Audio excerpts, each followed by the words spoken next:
Hello and good evening, everybody. Welcome to another week of exciting Overwatch with the Belong Arena Clash series. I'm everybody's favourite budget John Allen Casts, Big Hungry Phil, and with me, everyone's favourite Blondie tribute act, Vals. I thought for a second that you'd genuinely just forgotten what your tag was, and it's like, oh no, there's so much pressure. He made a joke, now I've got to figure out who I am. No, I just felt like I had to match the joke. I'm not great at improvising. I see. That's why you're the colour caster and I'm the play-by-play caster. It matters what you see. I can just make throwaway comments left, right, and centre. Yeah, but you get to be the funny one, so I get to try to be the funny one. That is the important distinction. Anyway, I hope you are all belted and braced, ready for a fantastic evening of Overwatch. We're going to be starting off this evening with Guardians versus Kestrels. Coming later in the evening will be Arrows versus Smugglers, so it should be two very close, very interesting games. So, Vals, why don't you kick us off? Why don't you tell us a little bit about some of the teams that we are expecting to see tonight? Guardians Kestrels is going to be a very interesting matchup in my opinion, because Kestrels, they like to under Farah. We're going to be looking at Blanquet in particular. Is a star Farah player on console, so maybe bring him some of that today as well. But they're a team that kind of runs whatever they need to. They might run the Farah comps, they might run Goats, they might run Sombra-based comps, whereas the Guardians, they're very insistent that they aren't running this free composition that everyone else is. They're going to mix it up. They're going to play, they might play Wrecking Ball with like 3 or 4 DPS, they might play good old-fashioned dive. Be interesting to see what they come out with, but they're very insistent. They aren't going to the free. They're always going to switch it up. Yeah, that's right, guys. They are here explicitly to give you a shot. I feel like I want to touch very briefly on the star Farah player. Obviously, moving over from PS4, I don't know if you've ever played Overwatch on console. I'm a console player, sad to admit. Farah's very strong on console. Easier to counter on PC, definitely. You've got more control over your aim. Yeah, no one can aim on console. No, we've got little nubbly sticks. How are we supposed to do anything? I mean that in the nicest possible way. Both my housemates are console Overwatch players, and they are probably better at the game than I am. They just can't aim. Yeah, you have to just make do with the fact that the other team are also just as bad as aiming at you, and hope that they've not got one of the PS4 to mouse controller adapters that's a little bit prevalent. They're just tryhards. Tryhards, exactly, yeah. And losing to a tryhard is basically a victory, so yeah.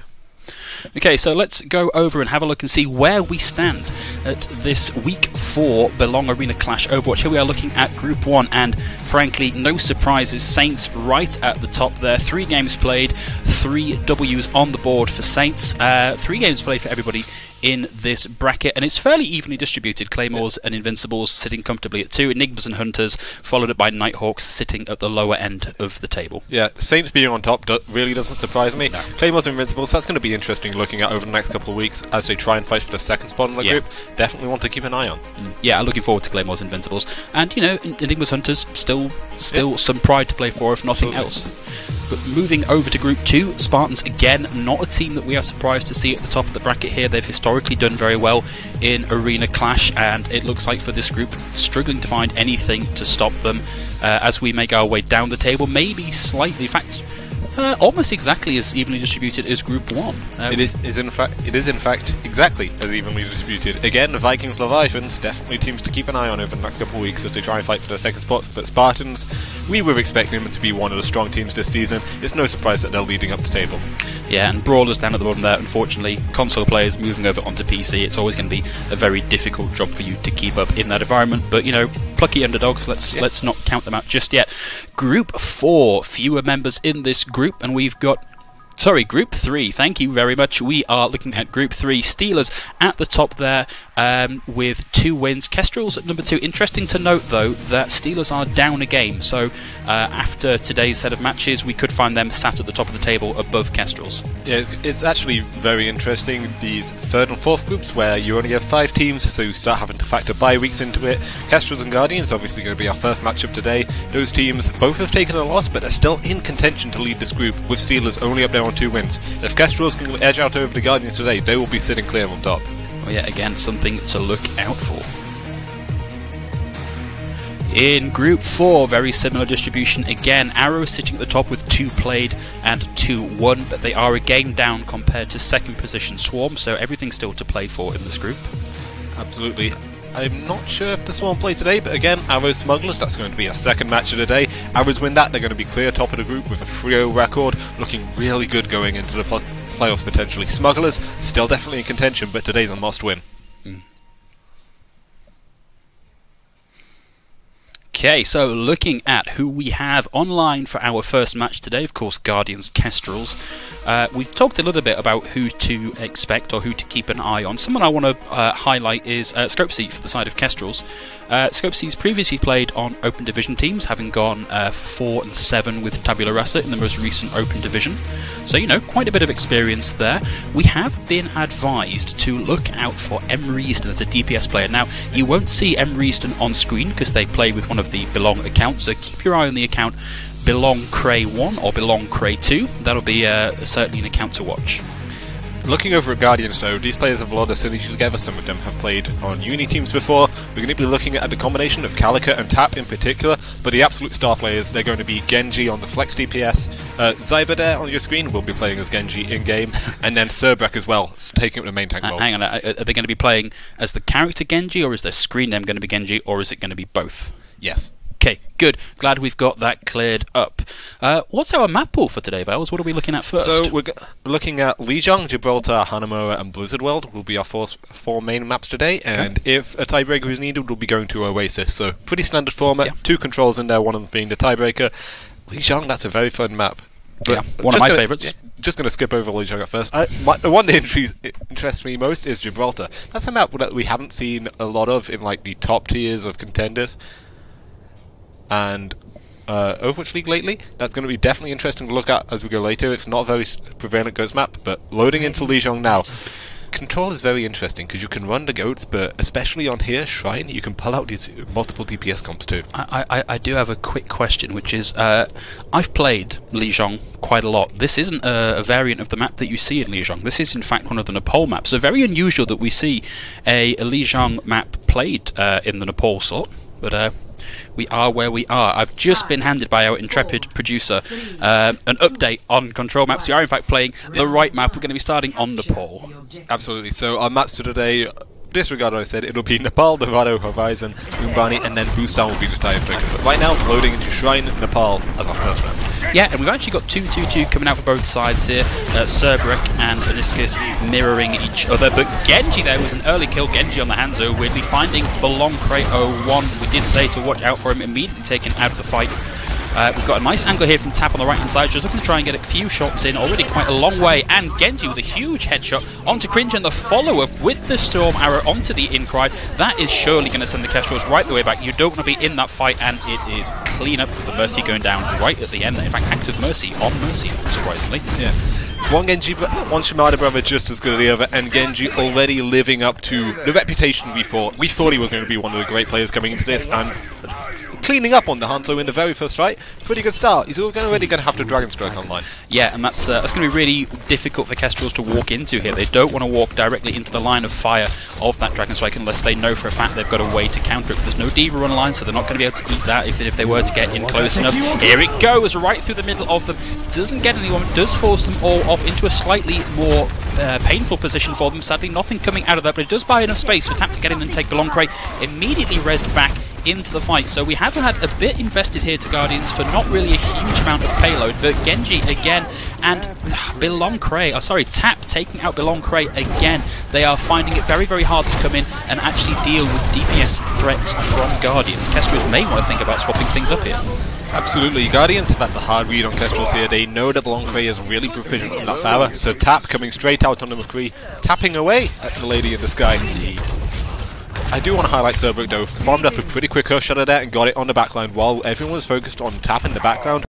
You've got to pay attention to the main tanks. You can't let Cerbrek walk in and get the Hush Shadow. He's already nearly halfway to his next one. Yeah, and was 73% of the way to Guardians having capped this. We've seen a quick change over to Kestrels with a sleep coming out onto Anoskis. And Scrub can afford just to stay in the backline here, pepper in this damage, wear people down with some of this right-clicking spam. He's already got the ultimate online, doesn't actually have to do a whole lot. In fact, the Graviton comes out there, does manage to get Scopesy, almost manages to get Honestus as well, but Cringe and Genji with the dueling Dragon Strikes coming out kind of even there. Big Strike finds 3 with the Nano Boost on top. Team kill, ring the bell. Guardians are going to take this 99-0. 100-0 even. Invested a lot of ultimates in that final fight, but you know you're 90% to the point. You can make this last fight if you win, so hey, why not? We saw the Graviton Dragon Strike combo, one of the most underrated combos in the game, I'd say. We don't see Hanzo and Zaya on the same team too often anymore, but it's so powerful now. Oh no, a couple of metas ago, it was the go-to combination, wasn't it? Yes, but that was maybe one of the shortest live metas we saw in Overwatch history. It lasted for maybe a month or two before Goat started rising up again and people forgot about the combo. But you're right, there was a time where that was the bread and butter. Every single team comp was, can we build up Dragon Strike and Graviton, and can we use them? It was just a race to Graviton Surge. Obviously, the Dragon Strike itself charges that much quicker than Graviton Surge. You can usually get at least one Dragon off before you've got to worry about comboing it with a Graviton Surge. Especially when you've got someone as good at Hanzo as Genji is. Taking up the Hanzo again, maybe expecting the Farah to come out again, that we're going to see Tap moving over to the Ashe instead. Yeah, but here we go. We've got Beloncre on the Mei with a wall that hasn't quite done enough to find out the rest of the team. Tap managing to take out an Act of Mercy and the Incried. In fact, Tap on an absolute tear here, taking down 3 in pretty quick succession, means that Guardians are going to take this pretty much uncontested. And the main difference between these two compositions that I want to highlight actually is Calico on that Lucio. Because they had that mobility advantage from the speed boost. Hello. Well, the Incride is on the Lucio now, but Guardians able to speed up to the choke means that Kestrels don't really have any room to breathe and they can get those on there. Yeah, but look at this aggression from Cerberus pushing right into the room. Does get pinned against the wall. That's going to be a big opening there. With Cerberus down and out of the fight, the one person you do not want to be without at the start of the team fight is your main tank, and Beloncre managing to seal the enemy away there. But Tap and Genji are equalising quite quickly. Script taking out Aniskis, and Guardians again very comfortably winning this team fight. So that was actually quite a smart play from Beloncre there. He used the Mei wall effectively to just shut Genji off in that room on his own. That's one way to deal with a threat. You shut him away, he can't do anything. Yeah, go to your room, think about what you've done. Yeah, unfortunately they can't find a cleanup into 5v4. The wall comes down and Genji's unleashed again. He's going to have this Dragon Strike online. Scrub still 65% to the Graviton. Maybe they hold on to that Dragon Strike, maybe he'll throw it out. Yeah, but 3 ults online for Guardians, nothing there for Kestrels. We're almost at ooh, that was an interesting Earth Shatter. Kestrels managing to just get it out of the way, and Aniskis going down to Tap to Bob before that Earth Shatter can even come online, and we're at 60%. Hogu falls down, but Genji with a quick equaliser mean that there's really nothing Kestrels are in a position to do, especially if you leave Genji uncontested in the backline just to pepper in those Stormbow arrows and take you out and generate another Dragon Strike. I appreciate what Kestrels are trying to do here, just rush to the point and force Guardians to come and contest you. The long-range presence of both Tap and Genji on these heroes means you can't really afford to do that. They're just going to take the sightlines away from you and poke you down from a distance. Yeah, Beloncre has swapped over onto the D.Va, but at 85% it's going to be very difficult for them to actually get in and do anything, especially when you've had to take a dive to try and get your mech back. And with 9% left to go on the point, I really don't see how Kestrels are going to force this. The Wrecking Ball comes out from Beloncre now just to try and touch the point quickly. It's going to be Active Mercy on the Moira, just manages to get. Yeah, just manages to set that overtime wick going, but the Graviton Surge comes out. Tap, Calico, the Dragon Strike coming out, and the Earth Shatter mean that Kestrels, this push is more or less done and dusted. The sound barrier comes out, but is that going to be enough to keep everybody alive in the face of the damage? Almost definitely not.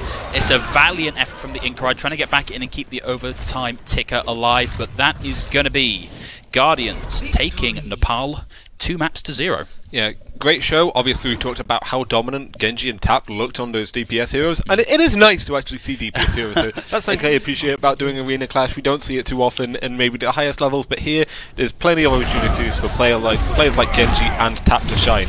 Yeah, they get let out of Brig Jail for these sort of events. I mean, even Zaya Jail sometimes. A little bit more flashy, but still not quite an actual DPS. It's nice to see Genji and Tap doing so much work. Yeah, I have to say, of the 2 different types of jails, I would rather be in Zarya Jail. It's a little more, you know, you've got tracking, you've got your long range options. You're not just sort of getting in and hitting away with a flame. You feel like you're doing more. Yeah, you feel like a DPS character.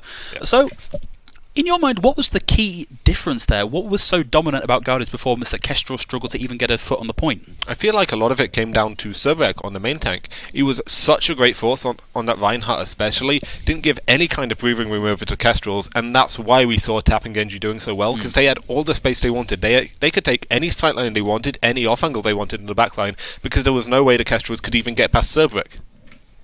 I see. Well, obviously this is only one map down, and we do occasionally see this where one team is so particularly dominant on the control style maps, they're not always able to replicate it when we move over to the payload or to the hybrid or the 2CP map. So I'm not going to count, I think I say this pretty much every week, I'm not going to count out the team that just lost just yet. Let's give them a chance to warm up. Let's see if they can use this early defeat to get some fire in their bellies and come at us with the reverse sweep from one down. Well, we'll see. Yeah. It's not quite a reverse sweep. That would be you go 2-0 up and then come back. 3-1, it's maybe not quite. Okay. I'm sure we need to think of a name for that, but that can wait until the production meeting. We'll figure out the correct term. It's a reverse brush. It's not quite a sweep, but it's still the same principle. Yeah. So we are going next to Dorado, I believe. So we're moving over from the control map to a payload map. One of my favourites. I quite like to play Winston. There's a lot of early high ground there for good Winston play. So absolutely. We also see the Orisa defense is coming out as well. True. Orisa, I feel, is maybe the most underappreciated main tank because sure, she doesn't have the flashy plays that Reinhardt, Winston, even Wrecking Ball do, but she can be a lot of fun to play with, especially if you get really good at landing those halts, managing your fortify properly. We do see Orisa coming out sometimes on those early defense. It'll be interesting to see if either team pull it out. I think in particular what we're going to be seeing from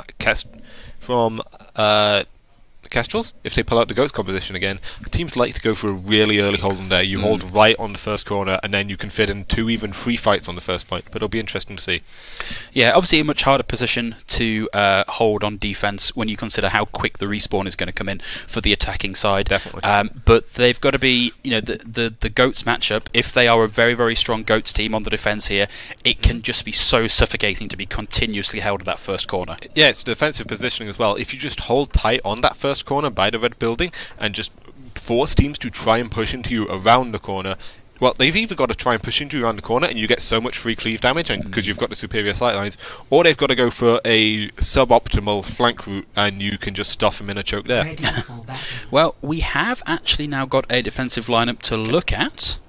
So why don't we have a little chat about what we are seeing here. Guardians with the first defense, Kestrels on offense for the first round. So it'll be interesting to see if Scrub stays on this Ashe and they do opt for this triple DPS look. It looks like that will be the case. So I do appreciate this. The Genji on the Mei, it almost takes up the role of DF tank because you're still buying space. You can still use those abilities to kind of slow down your opponent, use the wall to take up space, and then the tap and scrub on this Ashe and Widow, if set up properly, you can control 2 silence at once, get that crossfire going, and it can be so oppressive to try and push into.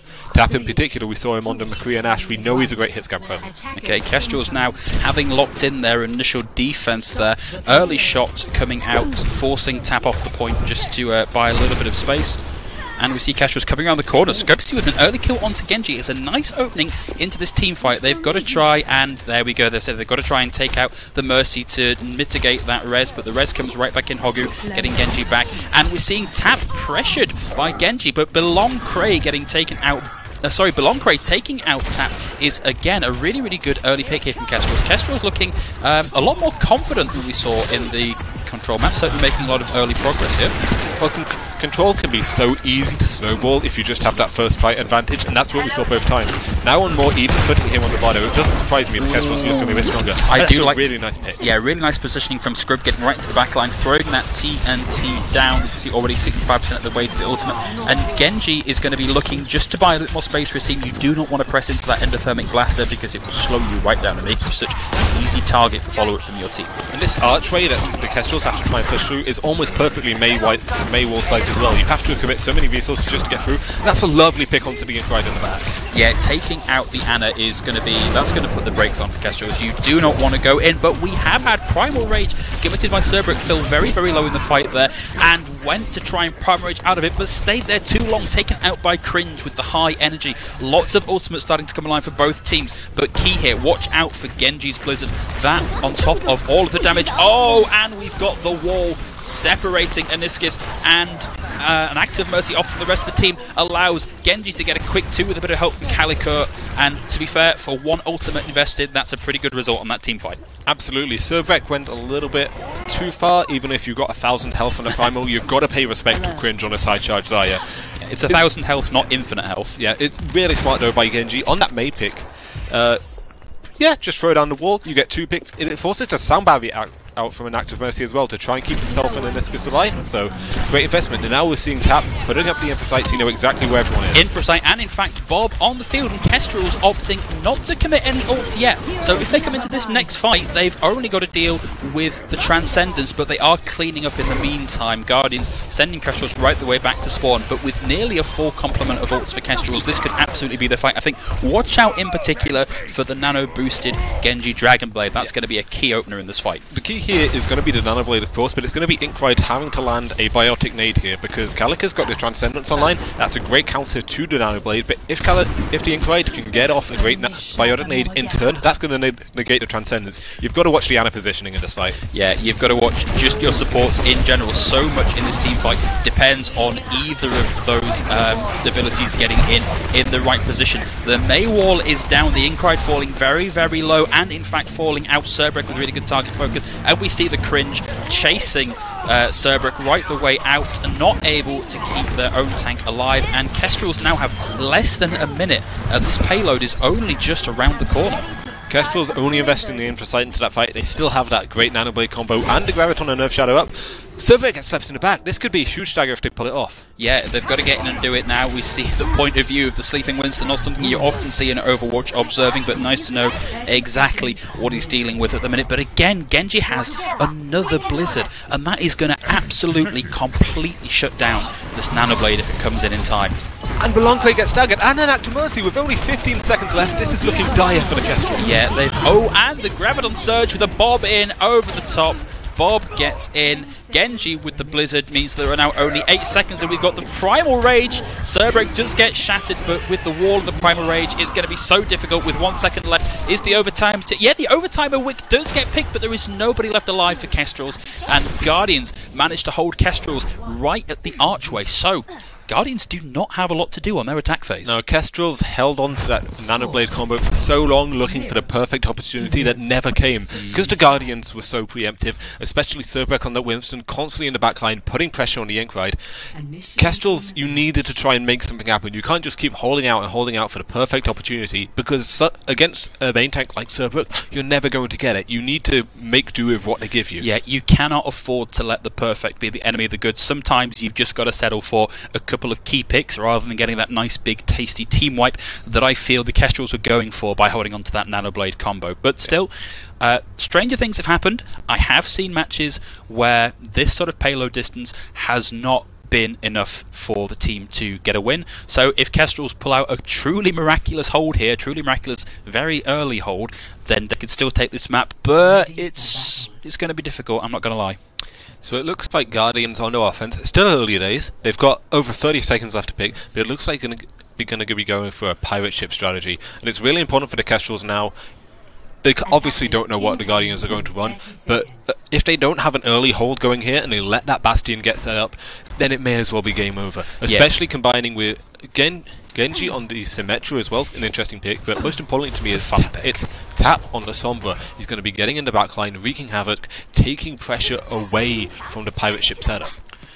Yeah, but of course there is really only one team fight. If you have not got the right composition here, Guardians are going to absolutely steamroll you, and you are not going to have time to get back in for a full fight. The Kestrels are going for the high ground setup. They're not going to see what the pirate ship setup until it's already established. This is not good. They need to, as soon as they identify this, they need to be aggressive and try and dislodge it. Yeah, but I like this. Early aggression from Genji, using that teleport to get up on the high ground, draw a bit of focus. Fire strike from Aniscus takes Genji right out of the fight. Belancre looking to get in position here, and we have got the Bastion raised up, but really the only thing that happened there was the Bastion was given a clearer line of sight to the rest of the team.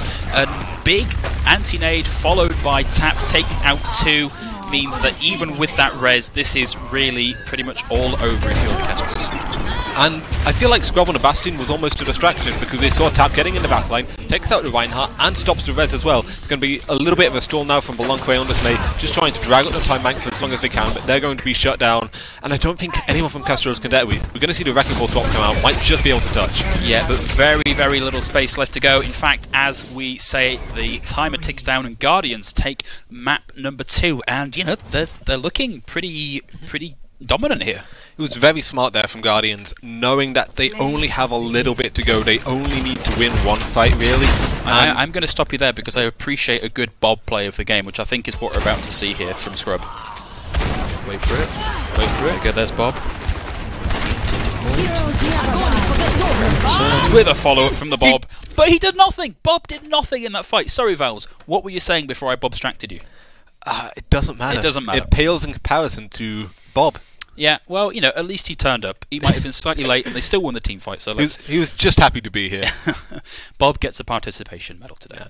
It was very smart there by Guardians, going for that Bastion pirate ship play, identifying that they only really need to win one fight, and the Kestrels are probably not going to go for that aggressive early hold, because they knew the Kestrels like to opt through those kind of McCree picks. Blanco is probably going to be on something like the Farah or the May. Doesn't bode itself too well for that early hold, so they're going to have plenty of time to set up. Combined with Tap wreaking havoc on that Sombra, Kestrels were set up to fail on defense, unfortunately. Yeah, I mean, especially picking that the sort of early high ground hold when they had so little time to actually contest the payload. I think maybe they would have got a second team fight in if they had opted for the early hold and gotten taken out a little bit sooner. But unfortunately, it is what it is. But we are now, having done 2 maps, this is where we could see a reverse sweep now that we've got 2 maps out of the way. Finally, you're finally here. Finally right. But given what we've seen from Guardians, I've got to say, I think it's unlikely. Kestrels proved me wrong by all means. I'm completely happy to be proven wrong on that one. I do want to briefly talk about Biloncre and in fact Genji, because it's not often, I feel, these days that we see the play so dominated by projectile DPS heroes, and yet from both of those players we've had quite a variety of heroes picked so far. I feel almost a little bit bad for Biloncre, because you can tell they're trying their best. They have had some good moments on the May pick in particular. The Genji as well. Really early days on their offense, they got good value at the Genji, almost getting like a revenge kill on Tap on the Widow. It's got to feel good. So it'll be interesting. There's still potential there. If Kestrels can keep funneling resources into Blancre, maybe stay off the Farah because you know how prominent the Guardian's hit scan is, but if you go for the Genji pick again, maybe a May on defense, there's still a little bit of potential here. But Tap, Scrub, Genji, all looking great for Guardians. And Cerberek, again, on the main tank. It's not often nowadays, outside of the Goats v Goats matchup, that we see a main tank dominating the game as much as Cerberek is right now. Yeah, Kestrels really need to find a way to deal with Cerberek, because at the minute they are just letting him get into the back line and kind of just run roughshod. We have unfortunately gone to a pause, so I'm not entirely sure what this is about. It looks like we may have had a disconnection. We will hopefully be back with you shortly. So let's come back to the desk, and we were in the middle of talking about Cerberek on the main tank role. Cerberek on the main tank, both on the Winston and the Reinhardt, is doing whatever he wants effectively, and that's it feels good as a main tank when you have that kind of freedom. Yeah, and worth pointing out, Cerberek is a Grand Masters level tank, so you know, definitely no slouch, and I think it goes to show you just how much work can be done for your team if you are a really top flight main tank. You know, as much as we used to talk about carry DPS heroes back before the triple tank triple support lineup was really a thing. We very seldom heard about carry tanks. But just because there's no aim doesn't mean there's no brain. Yeah. Having someone, especially on that Reinhardt as well, able to take up so much space, putting up that frontline presence means there isn't really any room to breathe for the Kestrels, and part of why we're seeing players like Genji and Tap do so well on these Hanzo and Ashe picks is because they can take any angle they want, any off angle, any flank they want, because they know they've got that consistent frontline from Cerberek. They've got so much space to work with because their main tank is that good. And it kind of goes underappreciated. So shout out to Cerberek. Yeah, and to main tanks in general. Main tanks everywhere, you are valid and you are appreciated. Unless you play Wrecking Ball in my comp games. You're not a fan of Wrecking Ball? Only I can play Wrecking Ball in my comp games. Stand completely still. Only I may play the Wrecking Ball. There we go. Vowels is a Wrecking Ball Hog. You heard it here first. Oh, don't get me started on Hog. Okay. I love Hog. Yeah, I love Hog too, but we are now back in the game. Hog has reconnected, and we are going to see Guardians taking up the first defense. And, you know, this is... it's maybe not what you would call a meta composition, but it's certainly something you can expect to see in your ladder games, I feel. This is saying teams have actually been running more and more on Horizon. You can abuse the high ground, it's not too favourable to run the kind of Ghost composition into. You force teams onto the dive when you're running these kind of bunker compositions. And hey, Cerberus and Genji had so much fun on the Orisa and Bastion last game that they're going to do it again. Yeah, if it ain't broke, don't fix it. Kestrel's coming in what is very nearly a classic dive. We've got the Genji, we've got the Winston, we've got the Diva. Scopesy on the Tracer gets into the back, pops a little bit of damage in, has to recall out just because they took so much damage so quickly. One of the disadvantages of playing as Tracer, of course, is you do not have much to survive. And Tap, I was going to give that credit to Tap, but really that's credit to Taps's turret there, taking out a Diva mech. And yeah, we're going to see Kestrels take a dive to force the hard reset. Cerberus does get a bit of kill credit onto Cringe. But yeah, fast hard reset for Kestrel is probably very sensible. So not only are you respawning quicker, but you're also taking away the ult charge that goes over to the other team, because if you get the environmental kill, you gain all the ult charge for that death, which is why Lucio's like to look for those poops so often. With the hard reset, not only do you respawn quicker, you're not giving that ult advantage over to the Guardians. Yeah, but I like this from Guardians. They know that Kestrels are running this dive composition, so to counter that coming in again, they've opted to mix things up a little bit and reposition. Of course, Kestrels have swapped over to this more heavy ground-based Reinhardt and Zarya comp. Of course, you can't have a Reinhardt Zarya comp if your Reinhardt is the first to die, and we're just going to see clean up now, Tap and Genji on the DPS picks, and we're going to see them all. We're actually going to see Genji in Sentry mode, getting in there. Genji, I confused myself because it's the character name and his player name, and he's playing Bastion, so I'm an old, apologies. But yeah, getting in there in Sentry mode to get kills is great. Both robots, it's basically the same thing. I do appreciate that how you pointed out positioning Guardians there, because with Kestrels running this Ryan Zarya comp, basically every rotation they can make to point, Guardians have full sightlines on from where that's at. Combine that with Cerberus landing these great 6-man hooks, you're almost never going to make it to point unscathed. Yeah, but I do like the Scopesy has swapped here onto the Sombra pick. That's going to enable him to get in and take out a key target, either the Bastion or the Orisa, buy some space, buy some ability for his team to get in. And we're going to see Scopesy take a low ground position again, an early pick onto Tap, and it's going to open the fight wider. But of course, Genji with the tank form, he's not able to find it because there's nobody actually there for him to find, and immediately pinned and smashed against the wall by Onxis. If there was ever an opening, this is it. Scopesy starting to light up the kill feed on the Sombra, generating that ult very quickly, already half of the way there. It is just Scrub and Hogu left alive for Kestrels on the point, keeping it up, and that bubble stopping the pin coming through, but it has allowed Kestrels to get some possession of the point, and we are going to see Scrub taken down, and unless a very quick recontest can come in, Kestrel's going to take this in actually a very good time. And the great news for Kestrels there is that they only really had to invest in nano boost, maybe the sound barrier there to take that point. They're going to have to Earth Shadow online, they're going to have to Pulse Bomb coming off the EMP2. Guardians, they've made a lot of changes. They're still going to have some ults to work with, but it's looking good for Kestrels to try and snowball. Oh no! This went for the early aggressive shatter and gets pulled out of the way by Cerbrek, and we see the turbo booster popped, and that is just going to buy so much space for Genji and Tap. In fact, contributing in every kill there as a result of having that turbocharger online. That's so unfortunate for Onusis. I appreciate what he was trying to go for, catch Kestrels off guard, catch Guardians off guard sadly, but it's a perfectly timed ult coming out from Cerberus. We've talked about how good he is at landing these ults. He's great main tank in general, we're singing his praises all game, and players like that are why knows what Onusis is going for, gets the hard read, pulls off the hull. Yeah, so that is going to be a lot invested there for Kestrels without a lot to show for it. 2 ults online for Guardians. That's a big EMP. We need to see the follow-up. Cerbrek gets at Scopesy, but Onosis there swinging away with the hammer. Gets to Long Craig with the follow-up. We have seen the Graviton Surge come out. No kills coming out of it. This could be good for Kestrels. 2 people left alive on point, including Genji on the Genji. Gets the better of the Incried, and now it is just the Genji, not called Genji, called Belong Craig on the point, and we nearly got a point to that, and that was a huge EMP. That was a 5-man EMP. And it was so crucial that it got Calico on the Lucio, so the sound barrier couldn't come through. Guardians managed to get just enough damage onto Kestrels, get a pick or 2 so they can't pull off the full snowball, but that was a great EMP. Scopsy's still got just under 4 minutes, he can build up another EMP or 2. If you can keep landing consistent values like this, especially with the Blade coming online for Belong Craig, Kestrels have a way in. Yeah, and we've got the potential, a really strong combo here. We've got the Graviton Surge, we've got Dragon Blade, we've got Nano Boost. That is the sort of thing that wins team fights. There's the Graviton Surge. It comes out, but nothing really coming out of it. Scrub and Tap. Genji with the follow-up. We have had that committed to the fight. Genji gets 2. It's not going to be enough. What a shame. So much invested and so little to show for it. And you invest all those ultimates after an Act of Mercy falls early as well to Genji on the flank. Guardians, they do invest both support ultimates, the Coalescence and the Sound Barrier, but they're going to have the Earth Shatter, the Deadeye, and the Dragon Blade of their own to work with going into this fight. Kestrel's making a full swap up. The most intriguing thing here is Cringe on the Drunk Up. Be interesting to see if they stick with that. No, there we go. They're going full goats. They do reset their ultimate money. They're only going to have to Shatter and a Sound Barrier, but they've still got plenty of time to start building those ultimates up, and it's going to be really hard for especially Genji, on his namesake, to find value. Yeah, absolutely. It's going to be so hard to get through some of this huge health pool.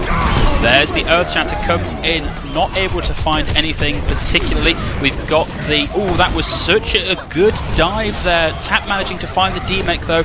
Genji with the blade, taking out the Inkride. That's again going to force a reset. Surely not enough people left alive for Kestrel to secure anything here. They're still trying to fight it out, but Anesis falls early and Active Mercy is going to go down. And that's going to be it. The Guardians cleaning up again. Do invest a couple ultimates into it, but they're going to have both support ultimates next fight, and most crucially, this Graviton Surge from Scrub. I do want to highlight Scopsy there, knew exactly what he needed to do, getting into the McCree on the back, eat up the Deadeye, sacrifice himself, unfortunately couldn't find the final blows, took that tap down to just 6 HP before taking out himself. Really unfortunate there. Maybe if he could have called to his team, that Tap was so low, they could have finished it off and that could have been a different story, but unfortunate. Tap's going to be moving over to the Ash now. Same idea as the McCree, you've got that hit scan presence, but the Dynamite is so good as well. Already 25% to the bomb. Yeah, for the sort of team comp that Kestrels have where they want to stay grouped up together, that Dynamite is incredibly good. Even if you're not getting kills, it charges your ultimate so quickly, and Bob can really be fight swinging if you employ it the right way. Graviton Surge comes out, gets the remaining members of Kestrels in it, getting 3 credit there for the kills, and we've got 2 ults, including another tank ult online for Guardians. We've almost got the rally for Kestrels, we've almost got the Graviton Surge, but with just over a minute left to go, it's going to be tricky for them. I do question Scrub's use of the Graviton Surge at the end there. They were already 2 free picks up, maybe didn't need to invest that so early, but it does work out. They're going to have a cut-up. They still have a vast ultimate advantage with just a minute left. With how slow Kestrels are taking some of these fights on this Ghost composition, this might be last fight territory right now. Yeah, but last fight territory goes actually looking pretty good for ults. We've got the Dragon Blade, we've got Coalescence, we've got Transcendence, we've got the Rally online for Kestrels. Cringe nearly has this Graviton Surge. Cerberus going down is exactly the opening they needed. They've got to be quick and fast. That's 2 down. They are up in the fight, but Bob comes racing onto the field to equalise. Just to recontest the point, it's going to take him such a long time to actually get him out of the fight. Nice boot there, takes him off the point. Diva Bomb coming in, not able to find anything, not bad in terms of zoning, but so far there's been very little progress made on actually capturing the point. They're not even at the 3rd marker, and the Guardians have been able to come back in and get on. We have 10 seconds left on the point. Genji has another blade. Genji has another blade, but he doesn't need it because everybody is gone, and Guardians are going to take this incredibly strongly here. That looks so good for Kestrels, but the Bob came out from tap and bought just enough time, combined with Hogyo and Genji just dancing around point, healing up. The Kestrels couldn't quite make it, and that looked so good for them. It looked like they might just be able to edge that out, and they got so close to getting that tick multiple times, but weren't quite able to make it. They still do have something to work with, having captured the 1st point, but they may be kicking themselves that they couldn't quite finish the job on 2nd. Okay, so look into your crystal ball for me here, Vowels. What can Kestrels do? What are they going to do to try and halt the aggression from Guardians? We haven't really seen their main tank Anesis play too much other than the Reinhardt. Did briefly bring out the Winston on Shrine, but he seems most at home playing that Reinhardt. There's likely going to be another Reinhardt-based composition here. I would expect maybe a Ghost composition to try and stuff early at the choke. Maybe you throw Cringe and Belancre onto heroes like the Genji, maybe the McCree coming out. It doesn't. Okay, so I was completely wrong. It looks like this is gonna be coming out on the Orisa after all. But the most important thing here, Belancre, he's on my boy. The Roadhog's coming out. Yeah, we got that pulled pork combo, everybody. I prefer Ball and Chain, but Ball and Chain, okay. Whatever works. Also good. The most crucial thing here, though, is that combo, making sure you're landing those halt hook combos every time, because that's how you get value out of this combo. That's how you find those picks. If you can't consistently land those combos, then it's going to be really easy for Guardians to just push in and run you over. Yeah, so one thing that I wanted to talk about also on the Guardians' defensive hold is the lack of a D.Va here to go and contest point.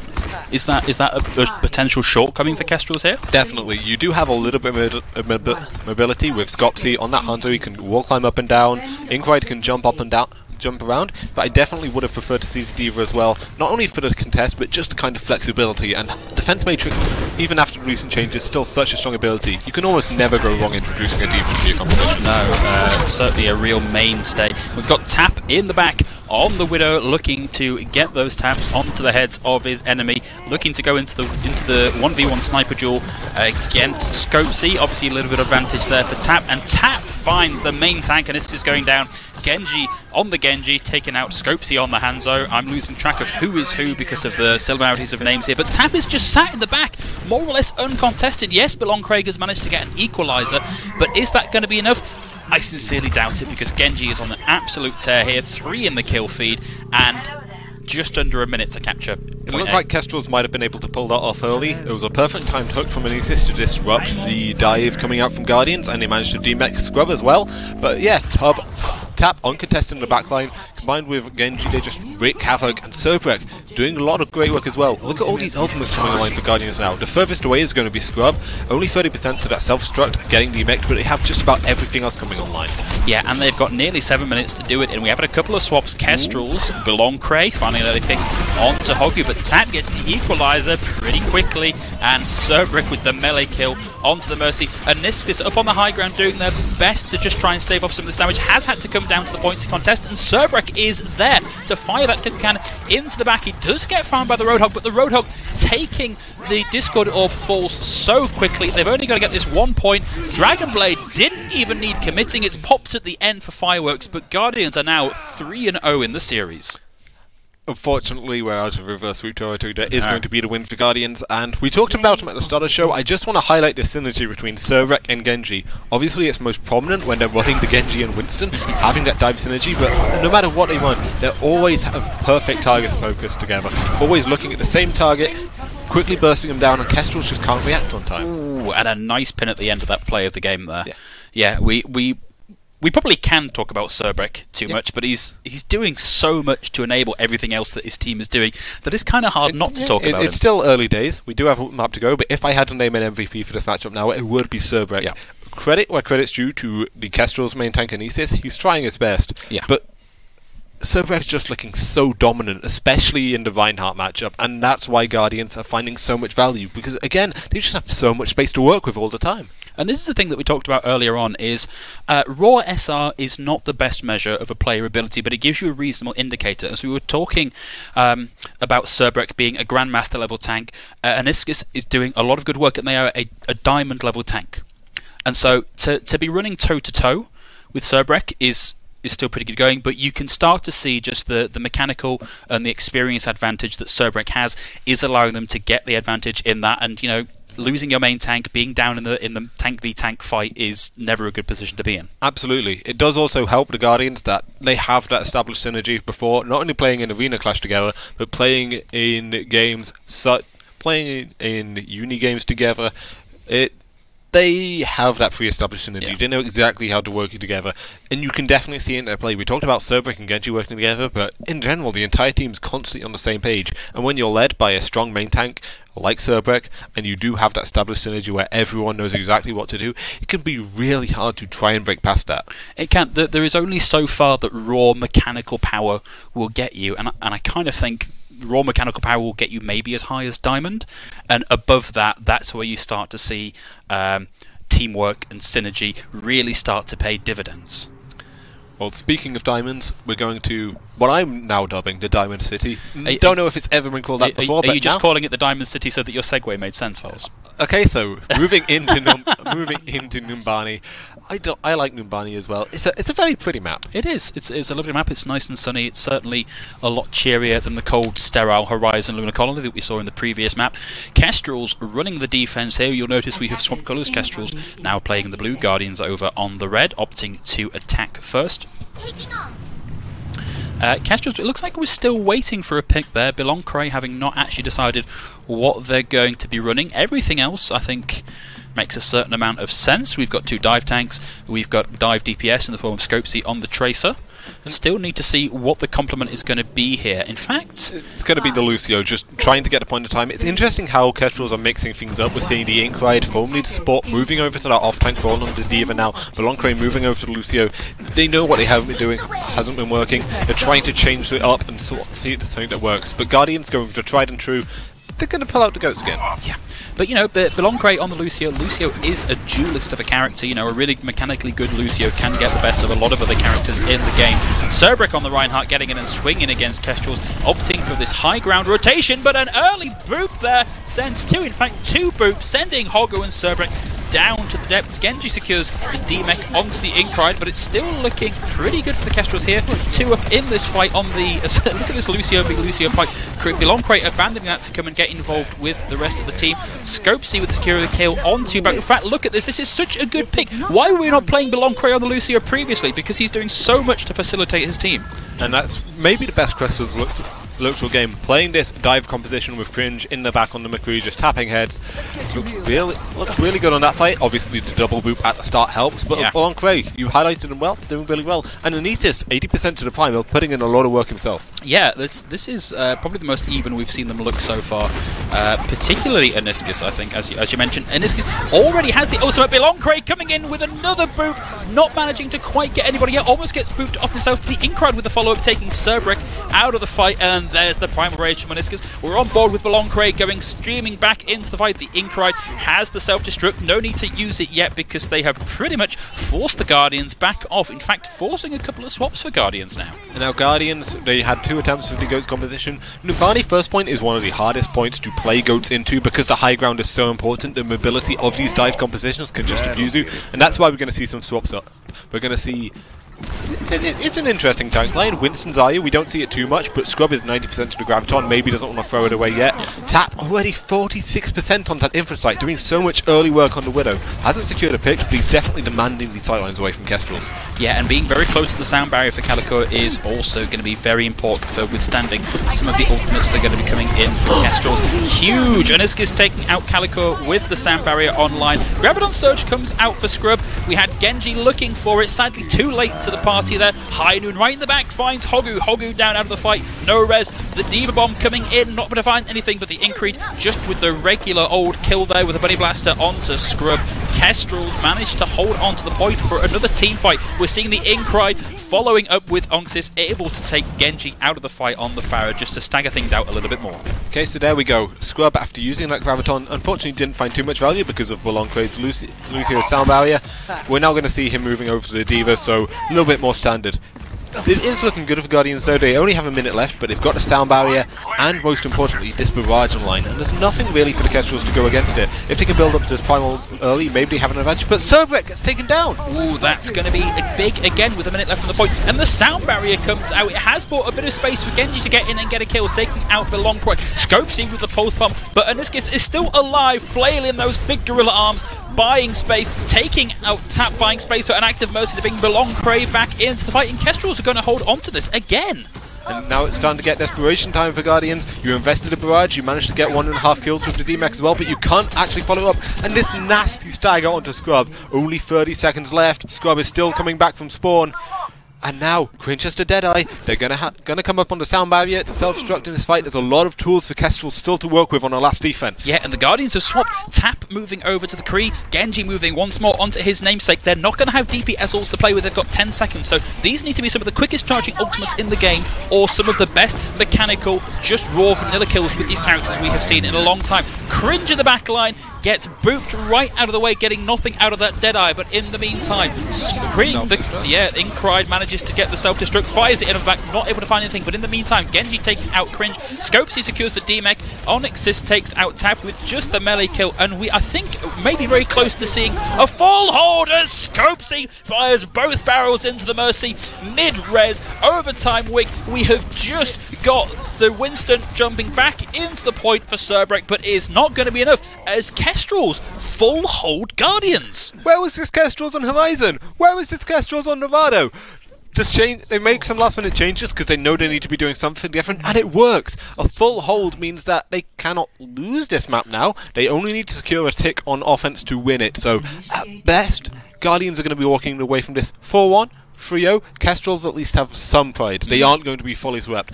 And that was a really dominant defensive dive. Guardians didn't really know how to respond. We saw the constant changes, constantly resetting their ultimate economy, and Kestrels, even if they weren't always getting full use out of their ultimates, we saw, for example, the Deadeye in that last fight getting eaten. The Inkrite didn't really find anything with his self-destruct. It was still enough. They were still cycling through those ultimates well, building up the ultimates pretty quickly, and Guardians' indecisiveness goes against them. Yeah, I do wonder if maybe what we're seeing there from Guardians was that they got a little bit overconfident in the previous 3 rounds, having not given up even a map point on control. They decided, oh, that's fine, we can just take this fairly leisurely, and underestimated Kestrels. You know, these are teams that are, just in terms of raw SR, not a million miles away from each other. They have some standout players for the Guardians, but those standout players need to be standout even against Kestrels, you know, maybe less experienced players. And I feel a lot of it comes down to, we've been talking all series about Cerberek looking great on that main tank, but when he has a little bit of a rough map here, where he's mostly running Reinhardt into one of the hardest points to attack with Reinhardt, and Anisis suddenly starts to even out that main tank battle, suddenly Guardians look like a completely different team, because they don't have all that space that they're used to working with.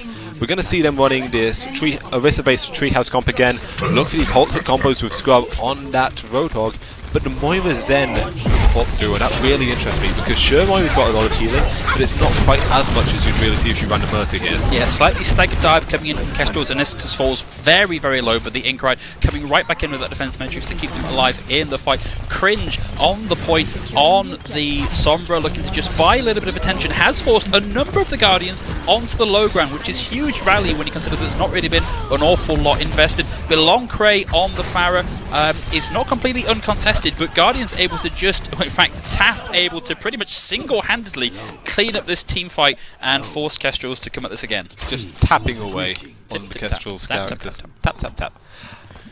So, the Kestrels do have an advantage here in that they only need to win one fight, really. They can just build up 6 ultimates if they so choose. With that barrage, with that EMP, such a strong combo against the defensive confidence from the Guardians, whereas the Guardians are going to be forced to constantly commit resources. We might see them throwing away ultimates when the Kestrels aren't using any, just so they can make sure they hold. Yeah, but Guardians are definitely ahead in the ultimate game. Tap nearly has theirs online. We're not that far from Genji on the Genji and Cerberek on the Orisa having theirs. So, you know, if they play conservatively here, if they play smart here, they may be able to do that. Tap looking there, he knew the Cringe was down there, and we've had the Nano Boost committed. It's gone onto the Winston, a classic target. Scopesy takes out the Supercharger. Beloncre, Scopesy, and Niskus able to take down Cerberek on the Orisa. Has opened up the fight. An active Mercy going down might be problematic. Unfortunately, we've just got we got the demech, we got the remake. That's huge in securing the rest of this team fight, but it has caused the transcendence from Kalkur to be committed to the fight. Anuskis opting to drop out of the fight there, sadly. Kill credit going to Genji. Still, for 1 ultimate, 2 ultimates invested, Kestrel's looking pretty good. Again, that goes into what we were saying about Guardians being used to force resources. They layered a support ultimates there, investing both. Well, Hogu swapping over to Look at that sleep. That's a beautiful sleep.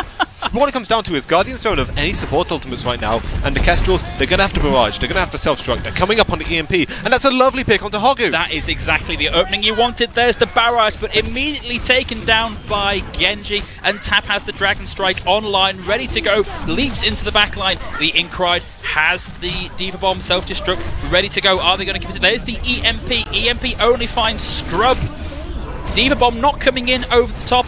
It does, it finds 2, sorry, I'm so distracted by Tap on the Hanzo. That is such a big opening. Cringe with the follow-up onto Cerberek, and it is just Tap and Kankor doing the best to keep this alive. Can they do enough to stop Kestrel's capping point A? They are most of the way there. We're going to see them all force off the point, and Kestrel's managed to take a point in the final map of the series.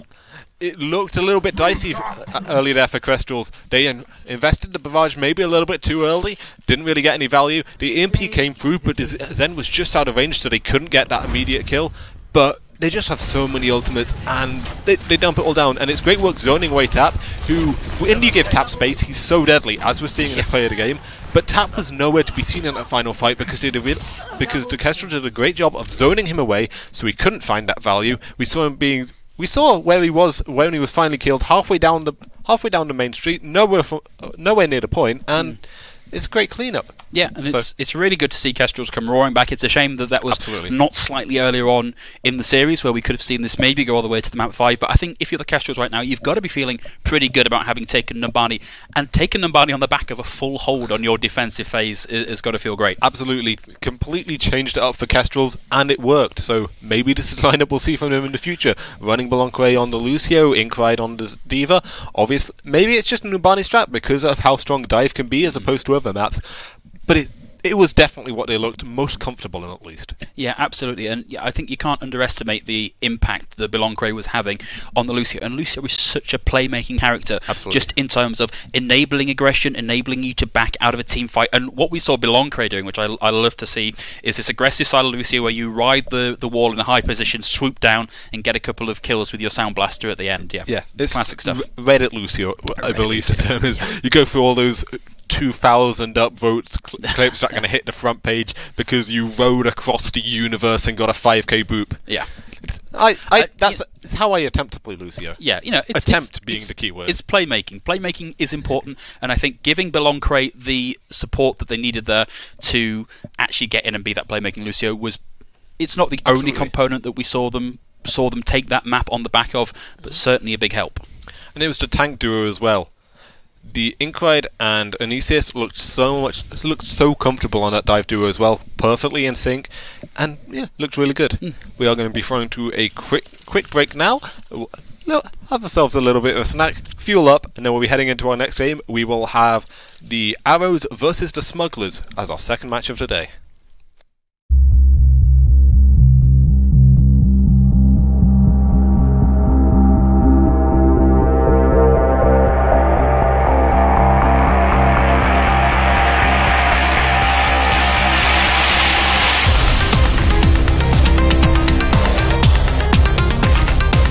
I was a big traditional sports player when I was younger. I have an injury, which means I can't do this anymore, and it sort of fulfills that team aspect for me, and I really enjoy gaming from a young age anyway. My name's James Cowling. I play for the Strugglers, and my favourite game is League of Legends. I've always played competitive games. I started at Call of Duty, then went through to play CSGO, and when I started playing League, I just wanted to get better and needed to test myself. My name is Jermaine. My tribe is Bristol Smugglers. My favourite game at the moment is League of Legends. For the most part, currently I'm just coaching, but when I do play and sub in, I play jungle. As a sort of big team sports player, I really enjoy being part of the competition of the Clash. I really look forward to representing Bristol Smugglers and helping the team out get some victories as well. It's been going, I think, for 4 seasons in a row now, and I've enjoyed it every time, whether the seasons I didn't directly play, I was just there just to enjoy the atmosphere and just watch them happen. It's really cool. It's quite nice to kind of grow friendships between the different tribes and even rivalries.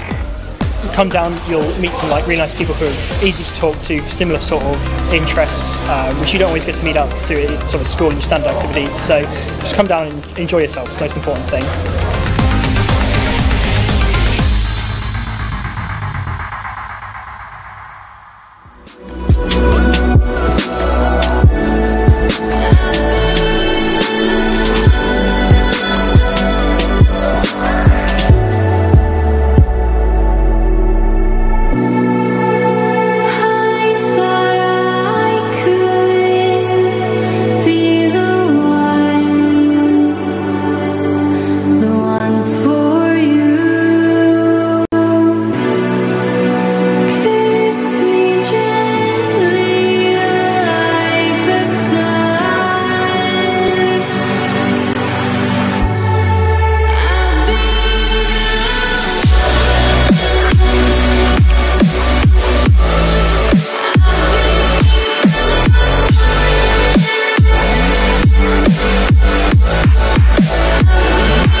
Welcome back, everybody. We are now here. Nobody saw me take that tag off. We're completely fine. We are now back with the second of this evening game. We are going to be seeing Smugglers versus Arrows.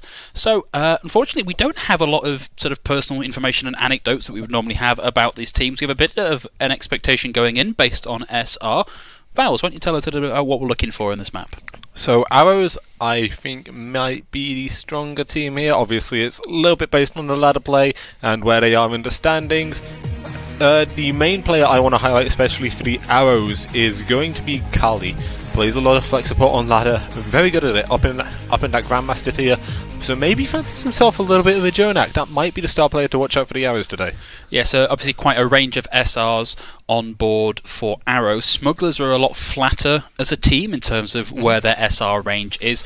You know, we're looking at Cavanope. In particular, for Smugglers, might be the player to look out for. That's their diamond ranked player. Certainly, of the players on the team, the highest ranked. So that's going to be the matchup to look for. I think Kali versus Cavanope as to who does the most for their team. That might be a strength for the Smugglers, though. Having everyone relatively around the same skill level, around the same page, you're not really investing resources into any kind of hard carry. Instead, it's all going to be based on their synergy and strength as a team. Whereas Arrows, sure, they might have individually better skill players, but they're a little bit more spread out, so that might come back to bite them. Yeah, and I think this is one of the problems that you have when you've got a big SR range on your team, is that everybody at these different elos has different expectations from their team. So, you know, a Grandmaster tank is going to be expecting different things from their support from a Diamond level tank just because of what they're used to playing with. So, you know, a little early to be making predictions about what we're going to see. We'll see. But just thinking back for a minute, you know, some of the other players, let's not count them out entirely. Yes, we have a Grandmaster player in the form of Kali, but let's not discount Mylin and Wibbly in particular for Arrows. Also, Masters level player. So, you know, we've got some, based on what we can see from their plays in the ladder, we've got a lot of DPS carry potential from Arrows. So, hopefully we're not going to be seeing these triple tank, triple support lineups. We're going to be seeing more dynamic. Let's see some quad DPS. I want to see quad DPS with a Wrecking Ball, Chengdu Hunter style. Oh boy. I love me some Hunters comps. I love some Wrecking Ball play. Again, only I'm allowed to play Wrecking Ball in my games. Don't trust anyone else. Let's see if anyone pulls out the Wrecking Ball today. And starting off on the Pulse Shrine once again, this is one of the better maps to take up that Wrecking Ball triple or quad DPS look, because there's so many different flank routes, so many different sight lines. Your Wrecking Ball can obviously just spin to win around around a central pillar if he wants, but there's a lot of flexibility and mobility here. That's not what we're going to be seeing though, unfortunately. No. Both teams opting for something pretty standard, going for the mirror Zen Goats versus Zen Goats matchup, just trying to get an early feel of each other. Yeah, I'm not buying it for a second, Wex. Don't you even think for a second that I believe that you're going to be running the Torb. It's flat out not happening. So, yeah, our early prediction that we were going to see some DPS play, sadly out the window, but this is one of these things where the sort of relative experience of your team, I think, comes in quite important as to what you can expect people to do in terms of synergy. It's an interesting rotation here. Smugglers not going straight to point like we're seeing from the Arrows. Smugglers are instead opting for that low ground movement, trying to play around this pillar off to the side of point, but it does mean the Arrows are probably going to have early point control. Yeah, and they didn't utilise the speed boost to get in where they may have had that angle of surprise for Arrows, but we are at least seeing these two teams clash and play around this middle pillar to try and mitigate some of the damage coming in from each other. But of course, Arrows in a very strong position here, having taken up the point very early, but we did see very nearly that tank taken down. But Wibbly and Crixie getting some early kills is going to ensure that the team fight snowballs with Arrows taking control of the point and of the team fight. I just want to highlight the difference in main tank here. They're not so pro because of their positioning around that little kind of hot pillar in the middle. It was able to play so aggressively, just abusing his corners, has already farmed up an Earth Shadow, whereas Quantum Delta only halfway, so early advantages for Arrows there. Yeah, but look at the size of that stagger. Roberta 2607 gets taken down when I think they almost very nearly had the remake ready to go. It's going to be another 10 seconds on the clock before Smugglers can make a full go of it. And we do have a lot coming online, or online for Arrows. We've got the Shatter, we've got the Bomb, Graviton Surge. Yeah, the charge on sound barriers is looking about equivalent, credit to the smithers, but arrows are leading in every other category. You're going to have all the tank ultimates online. Yeah, it's just going to be... Oh, here we go, with Diva Bomb coming out. Very, very slow push along the ground with the Diva Bomb, not able to find anything, but Quantum Delta taking Craxy out of the fight is not going to be enough, because the Graviton Surge comes out and just allows the Not-So-Pro to wail on that with his hammer and send Smugglers right back to spawn. And it was very important for the arrows to invest the Earth Shadow from Not-So-Pro before we saw Wobbly blowing out the Graviton Surge, because Not-So-Pro just cleaving into that Graviton, able to farm up some Earth Charge, he's going to be 57% to the Earth Shadow again, whereas the Smugglers starting to come online now. Look for them to try and get good value out of the Surf Shadow from Quantum Delta. Yeah, this is going to be really, really big though, because 72% captured in the Not-So-Pro, sending Dan Smithers down. When he had the sound barrier online is huge, and the arrows are going to be following up on that with gusto, chasing them right the way back, and with 84% on the capture progress, that is going to be very difficult for the Smugglers to come back. They have taken out the Not-So-Pro, so if there is any time, it is now. But you've got to be quick if you want to get this done, Smugglers. Yeah, that Smithers was looking for a boot play onto Not-So-Pro and the Reinhardt to set up the shadow. Unfortunately got caught in the wall and knocked back by the hammer. They do manage to kick the overtime into action. We've got a lot of ultimates invested, though. The arrows putting in almost everything. There's the Graviton Surge in on top, and we had the Earth Shatter committed from Quantum Delta as well, but it's not going to be enough. And Smugglers have the lead in this fight. They are currently one player up. They've committed the Transcendence. They are in a good position here to try and force the arrows off the point, but it has cost them nearly everything in their bank to do so. Quantum Delta built up another Shatter, but it's not going to be enough as he falls. But now both Reinhardts out of the fight. No main tank, no protection for your squishy targets in the back, and really arrows just have to win this one team fight and it's theirs if they can keep this alive until their main tank comes back in, especially with the Shatter. There's the Graviton, there's the Diva Bomb in over the top, nothing out of it. Wex takes out Swordfire on there, does secure the DMAC, I'm sorry, but Wibbly with a follow-up onto his opposite number of Cavanope is going to be, that's going to be all she wrote for Smugglers as they send the Baby Diva down and capture point A on Nepal. And the Smugglers were so close to taking that fight there. Unfortunately, couldn't quite finish off some targets. We saw the Not-So-Pro in particular, who was on 1 HP on that Reinhardt for about 5 years. Smugglers not able to quite finish off those targets. It buys time for the arrows to get those respawns back, start to recontest, especially with Taro farming up another Transcendence over the course of the fight. Even though he died with it, he had enough time to respawn, come back in, use the Trance, and that gave arrows the final push to turn the fight around. Yeah, so when I was talking about Wex in the last round, I didn't believe for a second that he was going to be running the Torb. I do actually believe this. We often see this May pick instead of the Diva for this particular map. So I want to highlight not the May pick from Wex, but debusking on the Moira. The Smugglers still running with his Goats on position, the original Goats. They are expecting some kind of variation, either a May Goats, maybe a DPS comp coming out from arrows. They're not expecting the actual Zen Goats, and that's why they're opting for the Moira, to have that extra bit of healing. Yeah, and it may stand them in good stead, but they've got to be, there we go, you've got to be quick, you've got to capitalise, and if you take out your Brigitte, that is going to be a pretty good start in the team fight. But Quantum Delta spent a huge amount of time with that Discord Orb on him, but we do see the equalisation. Not-So-Pro going down, no Reinhardts available, kills maybe slightly in favour of the arrows. Roberto 2607, sadly just in Baby Diva format, chased right the way out, doesn't get killed at the end, but still arrows taking early possession of the point. And Smugglers running this Moira Goats composition, you need to be taking the fight early, and you need to be getting that early advantage. We did see that coming out with the pick onto Not-So-Pro, but unfortunately with the Discord Orb going in from Taro, the arrows were able to turn it around. You need to be getting more value early with this Moira composition. Yeah, Debusking has the Coalescence online, but it is not what we typically think of as a fight-turning ultimate, and Taro finding Dan Smithers early on in the fight does get equalised, but the Graviton Surge comes out and it lets the Not-So-Pro practice his golf swing right into the gathered mass of the Smugglers. The arrows did combine their Graviton and Earth Shadow in that fight though, so they're going to have a couple tools to work with. You've got the Blizzard and the Transcendence online, maybe you can rally onto a target as well. Smugglers, everything else is coming online. They used the Coalescence, they're a little while off the Self-Destruct and Graviton, but they've got a rally of their own, they're going to have the Sound Barrier, they're going to have Quantum Delta with the Earth Shadow. Quantum Delta is having a pretty good game.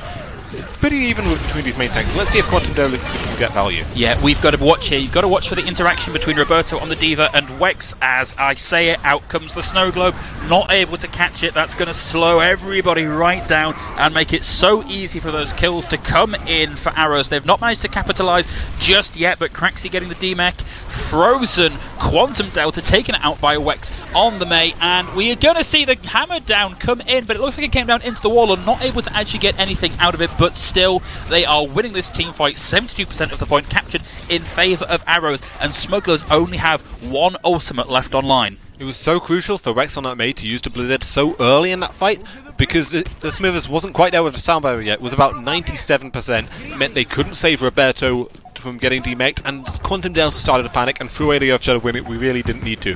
They're going to have a self-destruct bomb combo here for Smugglers, but that's about it. Maybe coming up on the Coalescence 2 against a wealth of ultimates for Arrows. Yeah, watch for Wibbly just putting this Graviton Surge in place to stop them even contesting the point. They managed to get it in around the defense matrix. A nice bit of a bait there. Baited defense matrix. Kills did not come too heavily out of it, but there's the Earth Shadow and the charge taking Quantum Delta out of the fight. 10-player kill streak.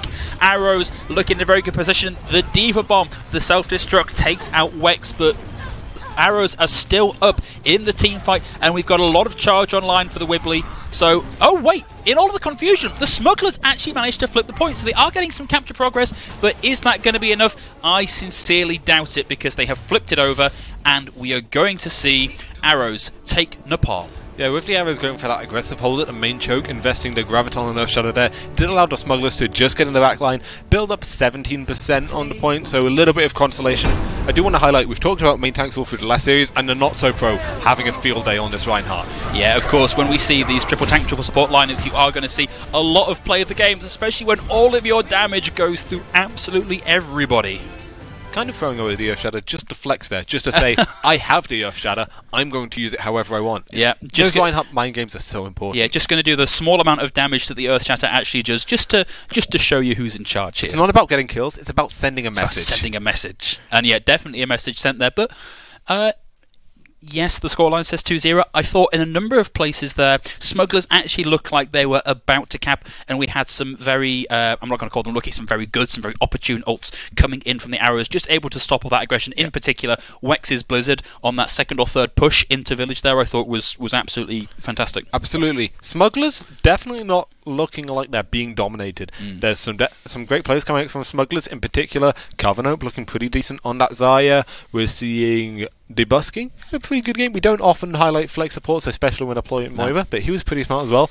It's looking pretty good across the board from Smugglers. They're great individual players. They just don't seem to have the same level of cohesion we're seeing from the Arrows. Again, not able to finish off those 1 HP targets at the end of Shrine meant that they lost a fight that was handily theirs.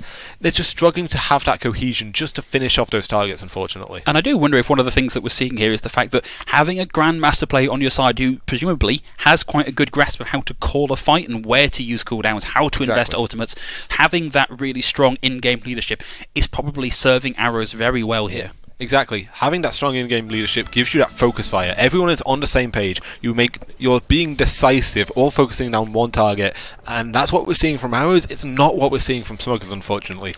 Yeah, but early days. First map is often a warm-up. King of the Hill maps are notorious for being maybe not the best indicator of strategy, more about mechanical skill. So let's see if Smugglers can bring it back on Dorado. Just got to get the nerves out of the system. Exactly, yeah, that was just a warm-up. Yeah. Nobody really counts King of the Hill maps. I mean, the match score does. Yeah, the match score does. Okay, but nobody else does, and the teams, and the viewers. So maybe it's just me that doesn't count the King of the Hill maps. And the point system going into playoffs. Okay, guys, I'm going to issue a full retraction later in the day. Phil doesn't count control maps. Phil can't count control maps. That's the real problem. Phil can't count. Smugglers, however, have all 9 of their players ready to go, and we are running. Kind of an interesting composition for this defensive lineup. So we wanted to see the Wrecking Ball, and that's what we're seeing. It's going to be a triple DPS look. I do like the double spam look here with the Drunker and the Farah. Lots of spam damage. Against maybe expecting a Ghost composition coming out for the Arrows, and then Cavanope on the Soldier. Soldier's not the most powerful hero in that he doesn't have a great deal of damage output compared to some other DPS you can take, but he has the self-sustain with his biotic field, he has the mobility, he can kind of do his own thing in this composition. I did think for a second there we were going to be looking at a quad tank setup for Arrows, which would have been a lot of fun to see.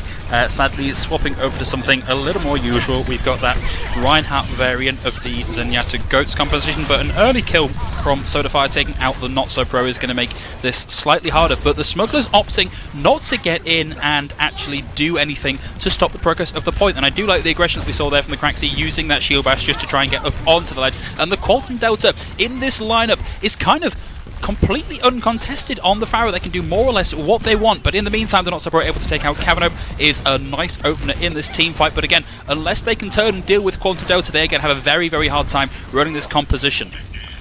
Well, it was unfortunate there for Smugglers that they lost Roberto on the Wrecking Ball at the same time as Not-So-Pro went down on the Winston, so they couldn't really contest point. That's why we've seen the arrows moving forward, and now in this more close quarters section where you don't have the same sightlines we see at the start of first point, it's just cleaning up shot for the arrows. Yeah, I do like that we had a valiant effort there from Roberto to try and set up the spin stall, but it wasn't enough. Getting completely focused by everybody on the side of the arrows means that is going to be all she wrote for Smugglers. And I was talking about how unfortunate it was going to be that you weren't able to counter the Pharaoh, but Arrows, with this very ground-based comp, actually doing a very good job of taking out Quantum Delta. So one of the keys is that they're running what we call the floats, or the moat composition, take your fancy, instead of the goats. Running the monkey here, he's got that vertical mobility to contest high ground, got the extra cleave damage to get onto some of these squishy targets, doing so much more work than a Reinhardt would in this composition, and that's why Smugglers are struggling to breathe, because they're just getting suffocated by these tanks.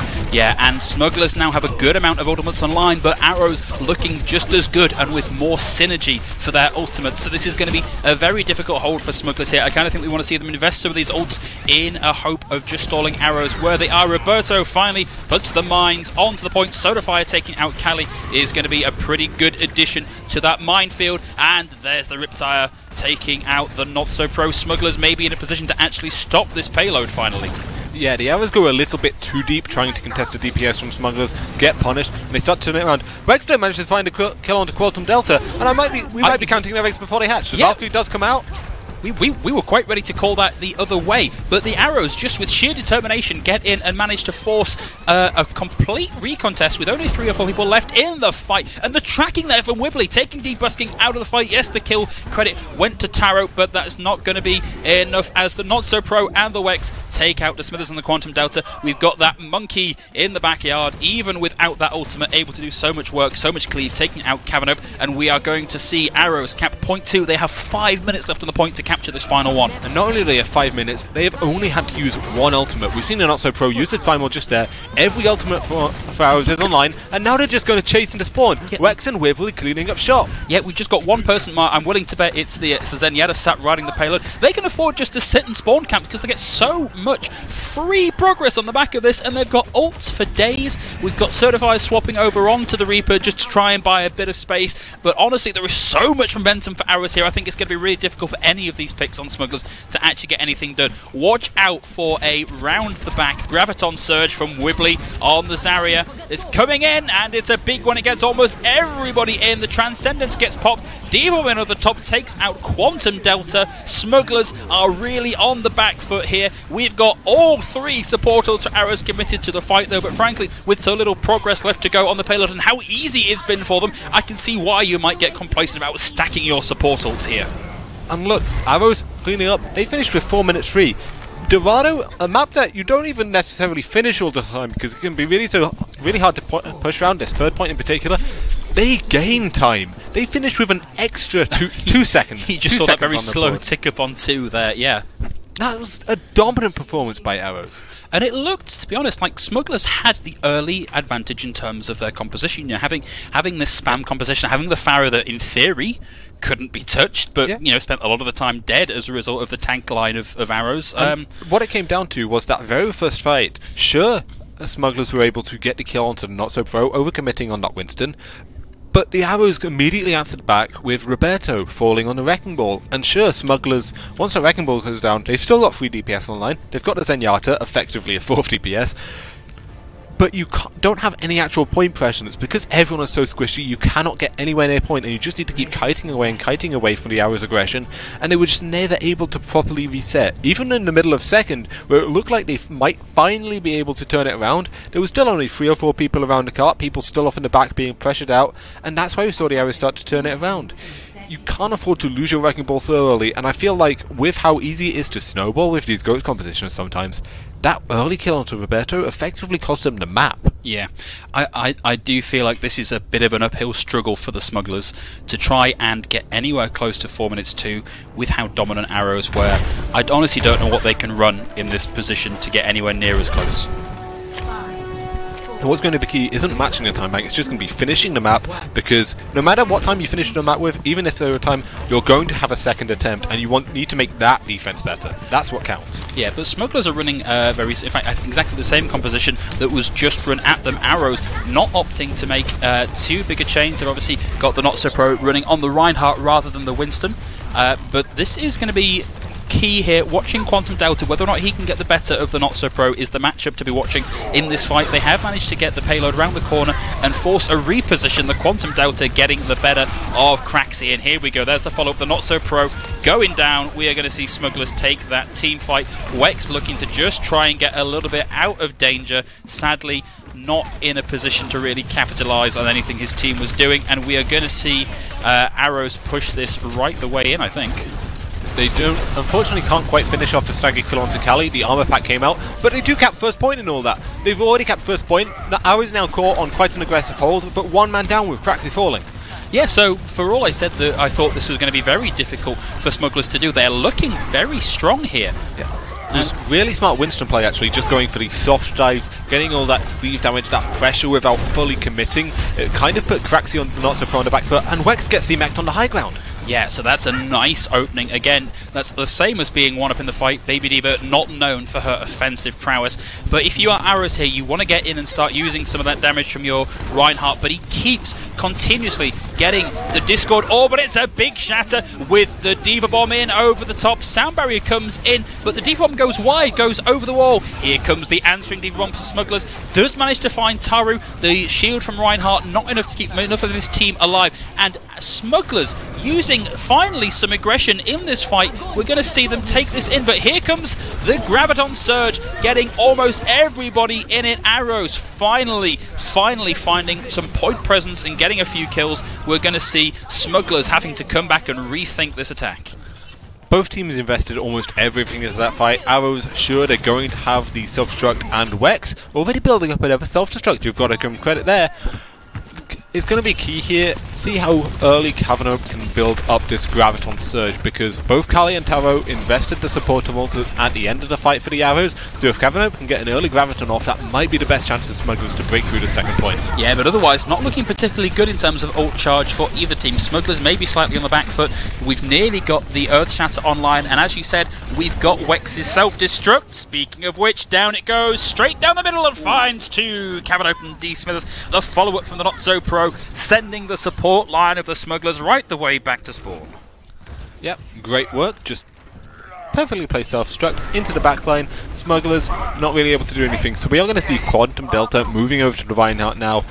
I would have actually favoured they stay on the Winston and just abuse the high ground more here, because you can only really send Wex up to contest it from the Arrows, but feeling more confident in the Ryan matchup. Gotta be careful though. Not-So-Pro has the Earth Shadow online, and it's in the back! Speaking of which, right into two there with the follow-up on the Fire Strike. And again, that is just one ult for a team fight. Such efficient work from the Not-So-Pro. And they've got another tank ult ready for the next fight. Yeah, there are both support ultimates online now for the Smithers and the Busking. We'll be able to gonna have to be really careful making sure they don't stack these support ultimates against the Graviton Surge, because that opens it up for Arrows to come in the back. But what's key though actually is Taro, 83 to the Transcendence, almost matching Cavanope, so that early advantage Cavanope had with the Graviton Surge is gone. Yeah, but here we go, dueling rallies, and then look at that, Roberto Ito taking out Wibbly's Transcendence popped, managing to keep the team alive through all of the damage, and the Smugglers getting the kills they need to finally start pushing that. The Transcendence from Taro, not enough to keep his team alive, and we've just got Wex, poor Wex on their own, trying to get out of dodge, falling very, very low, managing to escape, but the Smugglers may run this right the way through unless we can get an early recontest. Credit where credit's due to Wibbly.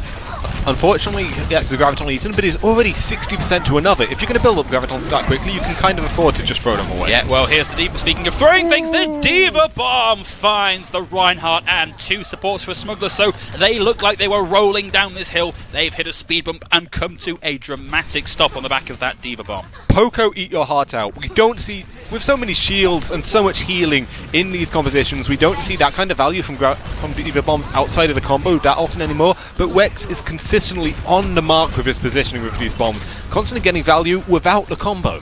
Yeah, and Wibbly has another Graviton Surge. We've seen just how quick they are at getting these. Earth Shatter comes out, manages to find Soda Fire, but it's not going to be enough. But there's the Graviton Surge. The Transcendence online for just Diva King, managing to keep the team alive. Here's the answering Diva Bomb. It needs to be big if it's going to do anything. It is not enough. It is too high. There's too much health. Nothing comes out of that. Does secure the kill, taking out Roberto. Smugglers are in a 5v6, 4v6 with Soda Fire going down. 1 minute 16 left on the clock for the Smugglers, and they look like they were about to wheel this all the way home, but Arrows have put a definite stop to that.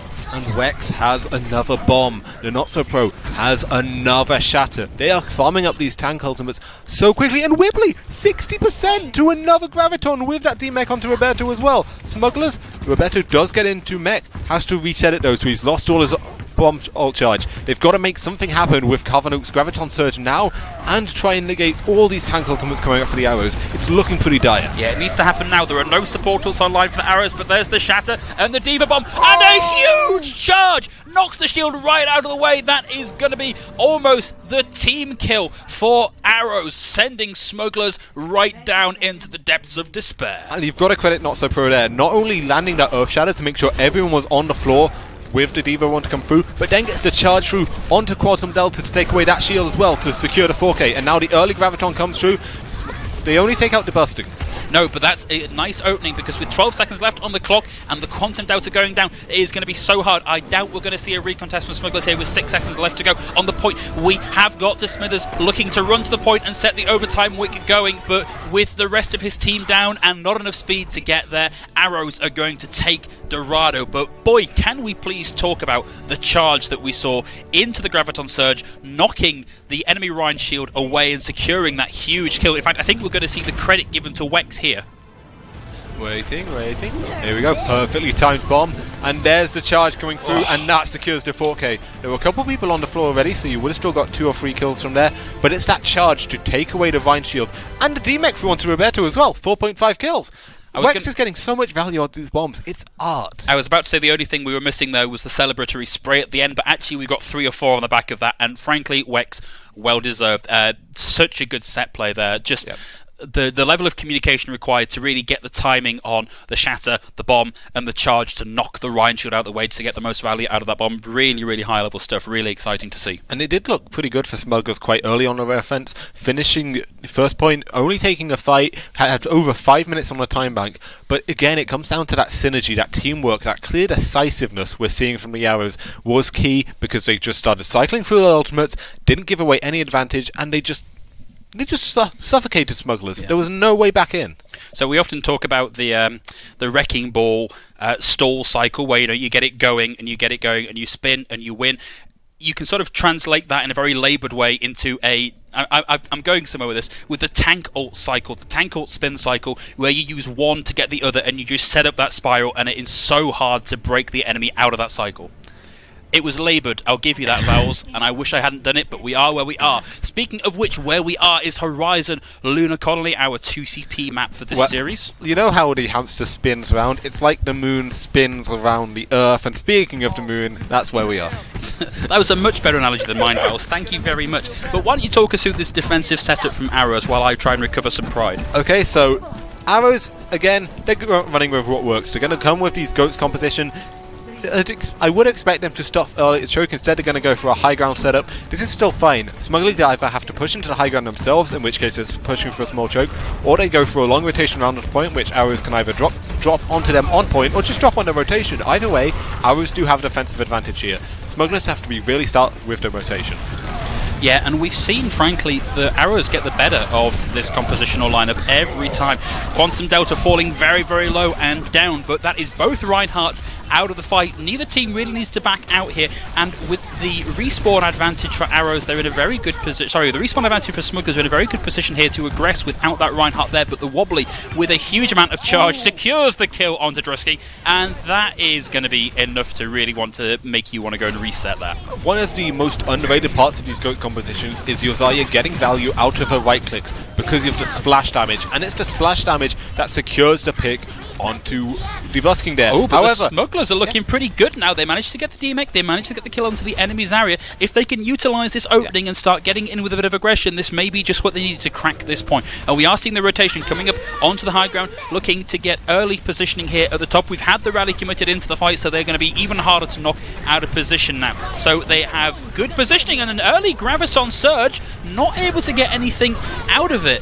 Crexy pops the counter one, but here comes the D.Va Bomb in over the top. We almost got this done there, slightly missed time, but in the meantime, the Not Pro finds time to get shattered, and here's the D.Va Bomb in over the top. Nice quick rotation from the Not So Pro, able to stop anything coming out of that, but it is looking pretty good again if you're the Smugglers here, because you've managed to get the DMEC and you've got the majority of your team with you, and the Not So Pro is down. Not So Pro and the Quantum Delta often going down at the same time here, but Arrows managing to find a quick 2 onto the support and tank line of Smugglers means that this fight is far from won. It's actually Kali managed to get in the back line, managed to secure the pick just onto Quantum Delta, and that's what's allowing Arrows to come in and recontest when it was looking so dire. Right at the start of that, they chase back to spawn too aggressively, lose a couple picks. The Smugglers, they are able to get a tick, but it's a great cleanup from Wex in particular. Going to have another self-destruct online. A little while after Graviton, so we're not going to look for that combo, but Wex has proven he doesn't need the combo to get value out of these bombs. He can just score huge 3-pointers with the vanilla D.Va Bomb. Smugglers coming into this very nearly have Cavanope's Graviton Surge. Very nearly have, well, 65% of the way to a shatter, so you know they're very close to having tools to do this with. They've just got to get in and use them in the right place, but getting stunned when you are the Zenyatta is not good, and they're already one down in this team fight. Tara taking down Dusking, Craxy taking down Quantum Delta, looking pretty good again for Arrows. Yep. Great cleanup from the Arrows, and it's just weirdly farming through. He's got so much charge on Desire. Oh, not able to get anything from it, but in the meantime, the Not So Pro takes out Roberto whilst out of the mech, having just committed the self-destruct to the fight. And here we go again, Arrows with the cleanup. Maybe an uncharacteristic farm from Wex there. It's very rare that they don't get any kills. They do have a couple of ultimates still online on this defense, though. In fact, Wex, you combine Wex's self-destruct and Craxy's rally, they're going to be the only ultimates they don't have here. They've got both support ultimates, they've got the Earth Shadow coming up on the Graviton 2, and we know Wibbly can get these Gravitons so quickly. A couple of tools online for the Smugglers, but they need to make something happen. With only 30 seconds, this is going to be final fight territory now. Yeah, we have very nearly got Roberto's self-destruct online, but this needs to be Wex levels of self-destruct if they're going to get anything with it. They really need to aggress in. There's a big shatter! Finds almost all of Arrows. Cavano taking down the Not So Pro, but very little coming out of that, thanks to a lot of supporters piled into that. Here comes the Graviton Surge again. Looks like it's not really caught a whole lot, and Arrows looking again good in this fight. We have seen a little more capture progress due to a repositioning from Quantum Delta, but it's not going to be enough as Arrows stop Smugglers in their trap, because only 57.3% of the point captured. It's a crucial sound barrier from Kali. That means that even though the huge Earth Shadow comes through from Quantum Delta, they're only able to secure one kill off of it, and then Arrows, with their huge ultimate bank, can go for the recontest. It looked so good for Smugglers there, but unfortunately they can't quite finish it. They do have something to work with. They've got about a tick and a half of capture progress, so there is still a win condition, but they need to be really dominant on this early defense. Arrows, we've seen how great they look, especially on the GOATS composition. They're kind of thinking to themselves, okay, just 2 ticks, we got this. Yeah, I mean, when you consider that what we saw was just the Zen Goats mirror matchup there, and frankly Arrows coming out on top, I kind of feel we need to see Smugglers run something different here, because they've demonstrated that they are just not the stronger of the two teams on this composition.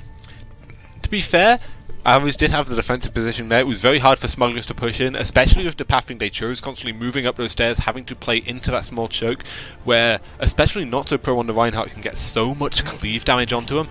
It looks like Arrows, okay, not going to trust him yet. They're at least hinting with Wibbly on the Genji and Not So Pro on the on the Wrecking Ball. They're at least hinting at running something different. Smugglers, though, they're going to go for the Moira Goat setup. So again, maybe they expect Arrows to run something different. They're expecting some kind of DPS comp, and that's why they've opted for the Moira here.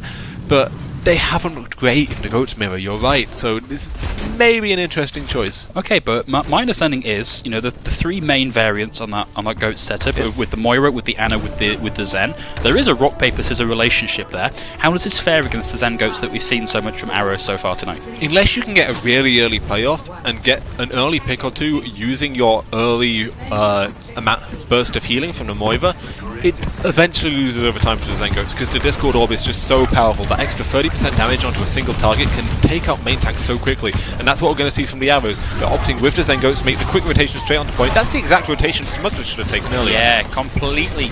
And we're going to see them get into position here to try and take this fight. They force Smugglers to drop down and contest. The Not Super are taking out debusking.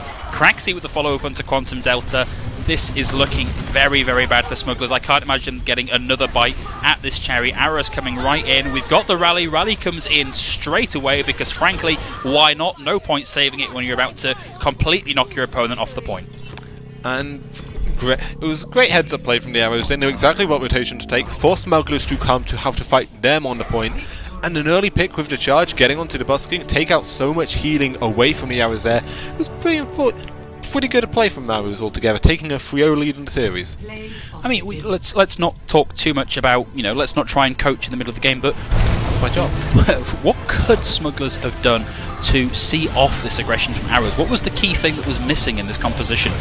I feel like a huge part of it came down to running the Moira instead of the Zen. The Moira is a smarter pick if you're sure that you're going to go up against the DPS comp, but knowing how good the Arrows are at the Zen Goats, you kind of need to go for the Zen Goats Mirror. It was a really smart rotation. You can still definitely win if you drop down to point like we saw the Arrows doing, but you can't afford to give up those charges as well from Motso Pro. You need to be punishing that harder.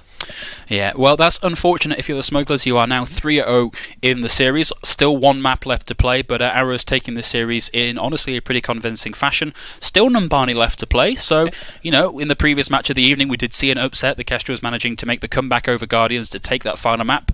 Absolutely. Let's not count the Smugglers out completely yet. They may still get this map. Again, we know Numbani is one of the weaker maps for Goats, so we do often see the dive looking really dominant, and that's what we saw in the early series today, actually. It was the Kestrels switching things up, running the dive composition on the first point. They actually managed to fill full hold when they looked like they were getting completely, not stomped, but they weren't looking like the stronger team for the rest of the series. Maybe the same kind of change of fortune will come through for the Smugglers here. Yeah, I think by the time you've reached this point in the map pool and you know that you're not going to win the series, you can afford to maybe relax and try some stuff that is maybe non-meta, is maybe not what you would normally run. And honestly, if this is what we are seeing coming out of Smugglers, I'm going to be quite happy. I like to see Wrecking Ball even in my comp games. I let other people play that, not like greedy fouls. So this could be a very, very interesting series, and we do have a defensive lineup from Arrows, and it's again an interesting one. Yeah, it's going to be. I do understand the logic. You have a lot of high mobility DPS heroes. All three of them have their own kind of escapability. Obviously, Pharmacy is a great pairing too. It's going to be very interesting to see Wex moving away from the D.Va onto this wheel. See just how good his aim actually is. Smugglers, though, the key: put pressure on Callie in the back on that Ana. Take the Ana out early. Force the Mercy to commit to just a single target at a time, and that's how you start to take this composition apart. Okay, well, let's hope they know that coming into this fight. So they're looking to try and go around behind, avoid Wex a little bit. Wex falling low there, just the spam damage coming in from Crixie, and we've got Robert coming in on the Wrecking Ball, looking to try and chase down Wex. In fact, Wex very nearly trapped there between Soundfire on the Sombra and the incoming Roberto on the Wrecking Ball. Yeah, Smugglers again, looking to apply this early pressure onto the healers. Piledriver comes out onto Tarot on the Mercy, who gets hacked as well, so the Mercy's fallen early. Yeah, that's not a good position to be in if your Arrow's losing. That mid-fight res potential is not a good look for you, but Roberto struggling a little bit there, falling very low, has to back out, and Smugglers, despite having got an early advantage there, taking out the Mercy, they are maybe not in the strongest position anymore, but look at the aggression from Craxy, chasing the DPS line for the Smugglers right the way back into this small enclosed space where, to be perfectly frank, you kind of don't want to be a Pharah in those small spaces. Not really, especially up against the Tracer with the high burst damage at close range. The Infosight coming through from Wex is going to scout out Soda Fire, so they need to be careful. Only halfway to the EMP. there is a little bit for the Smugglers to work with here if they can keep putting pressure onto Kali, who does have the Nano Boost online. It'll be interesting to see if they invest at this fight or they save it for the Dragon Blade later. Yeah, I like this rotation coming in from Cabinet, though, coming up around the back. Now that the sights are down, you very nearly got that Pulse Bomb. That's going to be so useful in trying to take out a couple of support characters. And there we go, it's online, and it comes out and it finds Kali. This is exactly what was required, but Craxty with the Equalizer taking Cabinet down. Quantum Delta taking out Taro. There are now no supports online for Arrows. They just have DPS and tanks, so they need to be incredibly DPSy and incredibly tanky to get this done. Wibbly falls to Soda Fire. Smugglers in a very good position here. Just the Wrecking Ball left on the point. There comes the barrage, not able to get a single thing, and taken out by Quantum Delta. And we've just got to look at this dueling Wrecking Balls. The Nano Boost comes in just to help the Not So Pro stay alive through this. Manages to take out Drusking in the middle or just after the res, and despite having everything smashed offline for the Arrows, they are coming storming back into this. The stall from the Not So Pro has been huge in allowing them to come back and recontest the points. And the lack of focus fire comes back to bite the Smugglers once again. Not able to take out Not So Pro, who just stalled that point forever. It was actually quite nice at the start. Not only did they get the pick onto Kali early, but sorry, they got the pick onto, I believe it was Taro formerly on the Mercy? Yes, Taro formerly on the Mercy, now on the... Went for the resurrection onto Kali on the Ana and was punished then. That's how both support units fell so early, but unfortunately can't quite finish it off because of the store coming up from Not So Pro. That said, Arrows, they do have a Dragon Blade, maybe coming up on the... Oh, but it's not going to be good if you get hacked out of it. No Dragon Blade left for Wibbly, and in fact, no Wibbly for Wibbly. Soda Fire taking Wakes out of the fight also. This is such a huge opening for the Smugglers, but we've seen them not capitalise on having this advantage. Taro takes Cabinet out of the fight. In fact, they take each other out of the fight. There's the Smithers with a follow-up onto Craxy, and I think we're going to see Smugglers finally cap this point.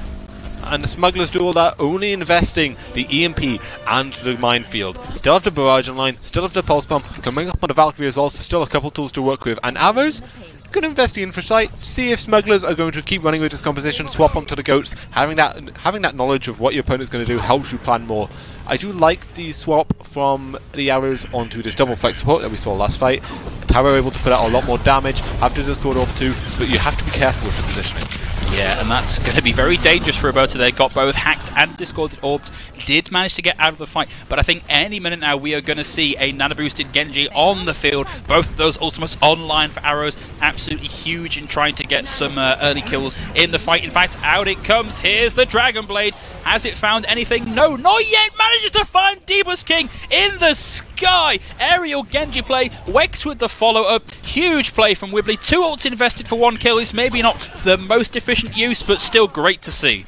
Yeah, maybe a little bit greedy from Wibbly to just try and focus down the Mercy, but it was the most important pick. Taking away so much healing, lose the resurrection ability as well, and the Smugglers now forced back into spawn. They do have 2 minutes, they've got a lot of ultimates online, so there's still some options, but they need to sit and think. They've got to be really careful, especially with pathing out, because of Wex controlling these sightlines on the Widow. Yeah, and of course one of those ultimates is the Barrage, and it can be so hard to use that Barrage.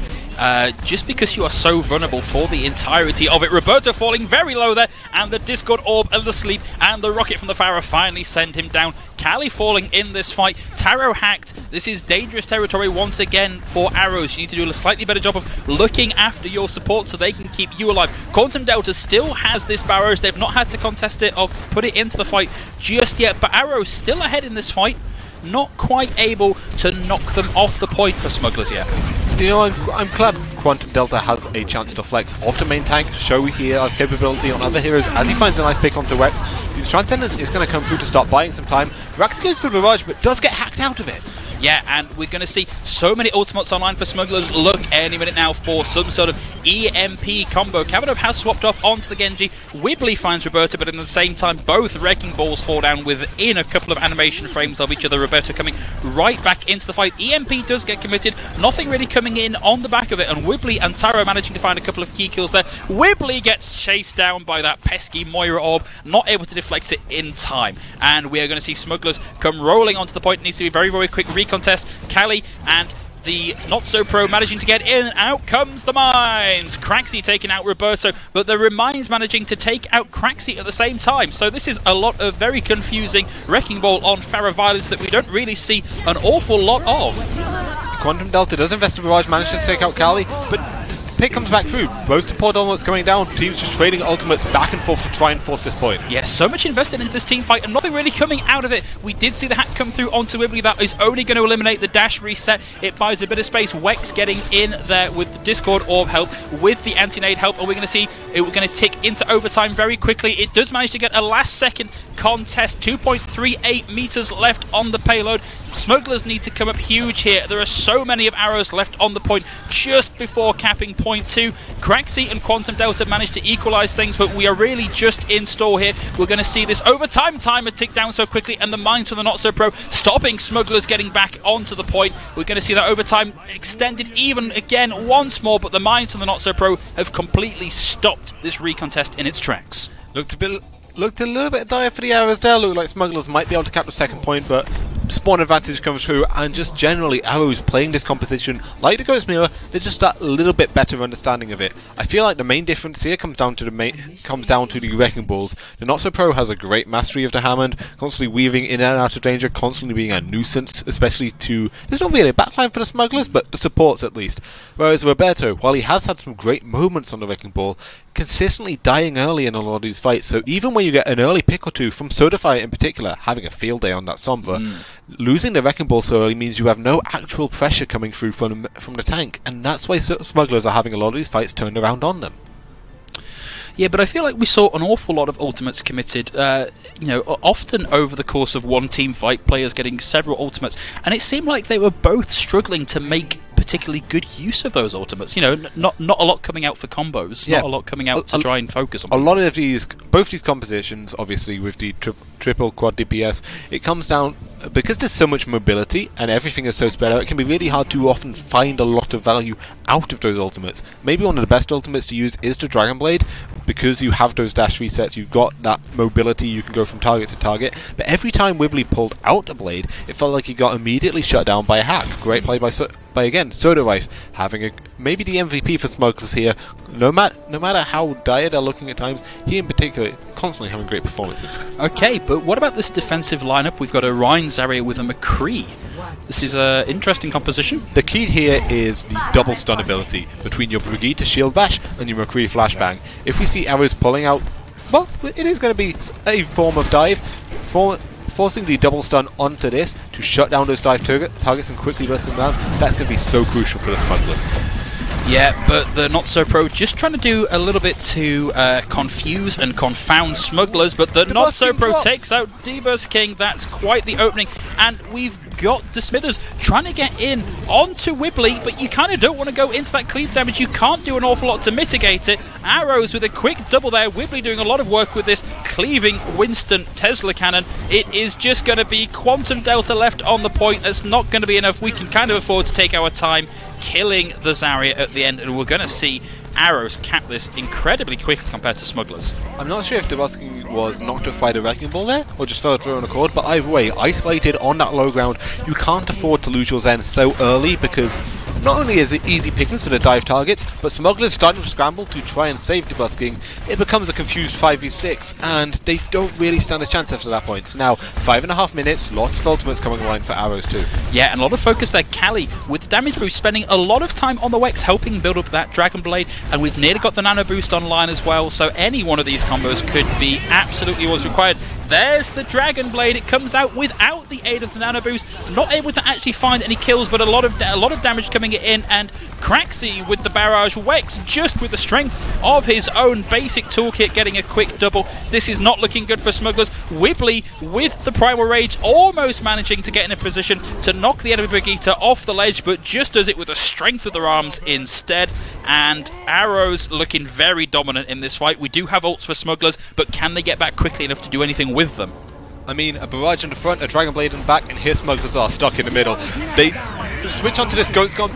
They are going to try and rush the point. The sound barrier does come through from the Smithers as the contest comes through. Sodarife doesn't find any value of the Deadeye. No, but the Not So Pro managing to get into the back and stop some of that recontest coming in from the Smugglers to drop the mines to take Cavanope out of the fight, and then Wex taking out Sodarife means that is going to be over and done. Arrows take the series 4-0. And the Smugglers still had a presence in that final fight. It looked like they might be able to turn it around, especially off the back of the coalescence from the Busking, but unfortunately they just got off the point, and and it is going to be a 4-0 by the Arrows. And not so pro, he had a pretty good game. Yeah, and we're going to see a Wrecking Ball play the game. I don't think we see those that often. I think we're going to see, Minefield committed into the fight. It's going to be that final stall that we saw on the Smugglers' attacking run, able to just completely shut down the recon test, getting a quick 2 and 3 with that Minefield. It's not often, I feel, that we see that Minefield be quite so impactful. Well, in those overtime situations where everyone has to stay off the cart, that was a perfectly placed Minefield, because the Smugglers didn't really have a choice. They either have to dance around the mines, or they get off the point and concede. There's not too much they can do, and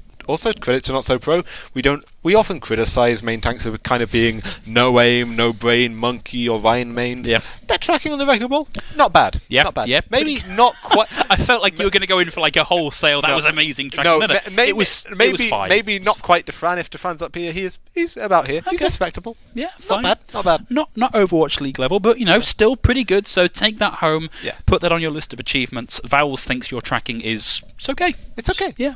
For a main tank, it's pretty good. It's pretty good for a main tank. Better than mine. This compliment's getting worse and worse the longer this segment goes on. It's better than mine. Fine, there we go. That's about as good as I think you're going to get. But unfortunately, that's 2 games done, and we only do 2 games an evening, so that's all the Overwatch we have for you tonight. Huge thanks to our teams for taking part. So that's Kestrels, Arrows, Smugglers, and Guardians. I think you'll agree. Very, very interesting games. Kestrel's coming back in the final map to score that 1 map point, and some very interesting compositions from both teams on Arrows and Smugglers in that final point. But if you, like me, were watching this and think, boy, I'd really like to get involved with that, how can I do that? It's really simple. Have a look for belong.gg on any of your favourite social media platforms, Facebook, Twitter, Instagram. Maybe there's a MySpace. I'll look into that and we'll get the graphic updated if there is a MySpace. Is MySpace we're not all as old as you are. Okay, yeah, we're not all nearly 40. Fine, thank you very much. But find out where your nearest belong.gg arena is and just come along, get involved with our community nights, get involved, talk to the people there, and hopefully you'll earn a tryout for a team and you can be here for the next season. But from myself and from Vowels, I'm afraid that's all we've got time for this evening, and hopefully you'll join us next week for even more belong.gg arena clash.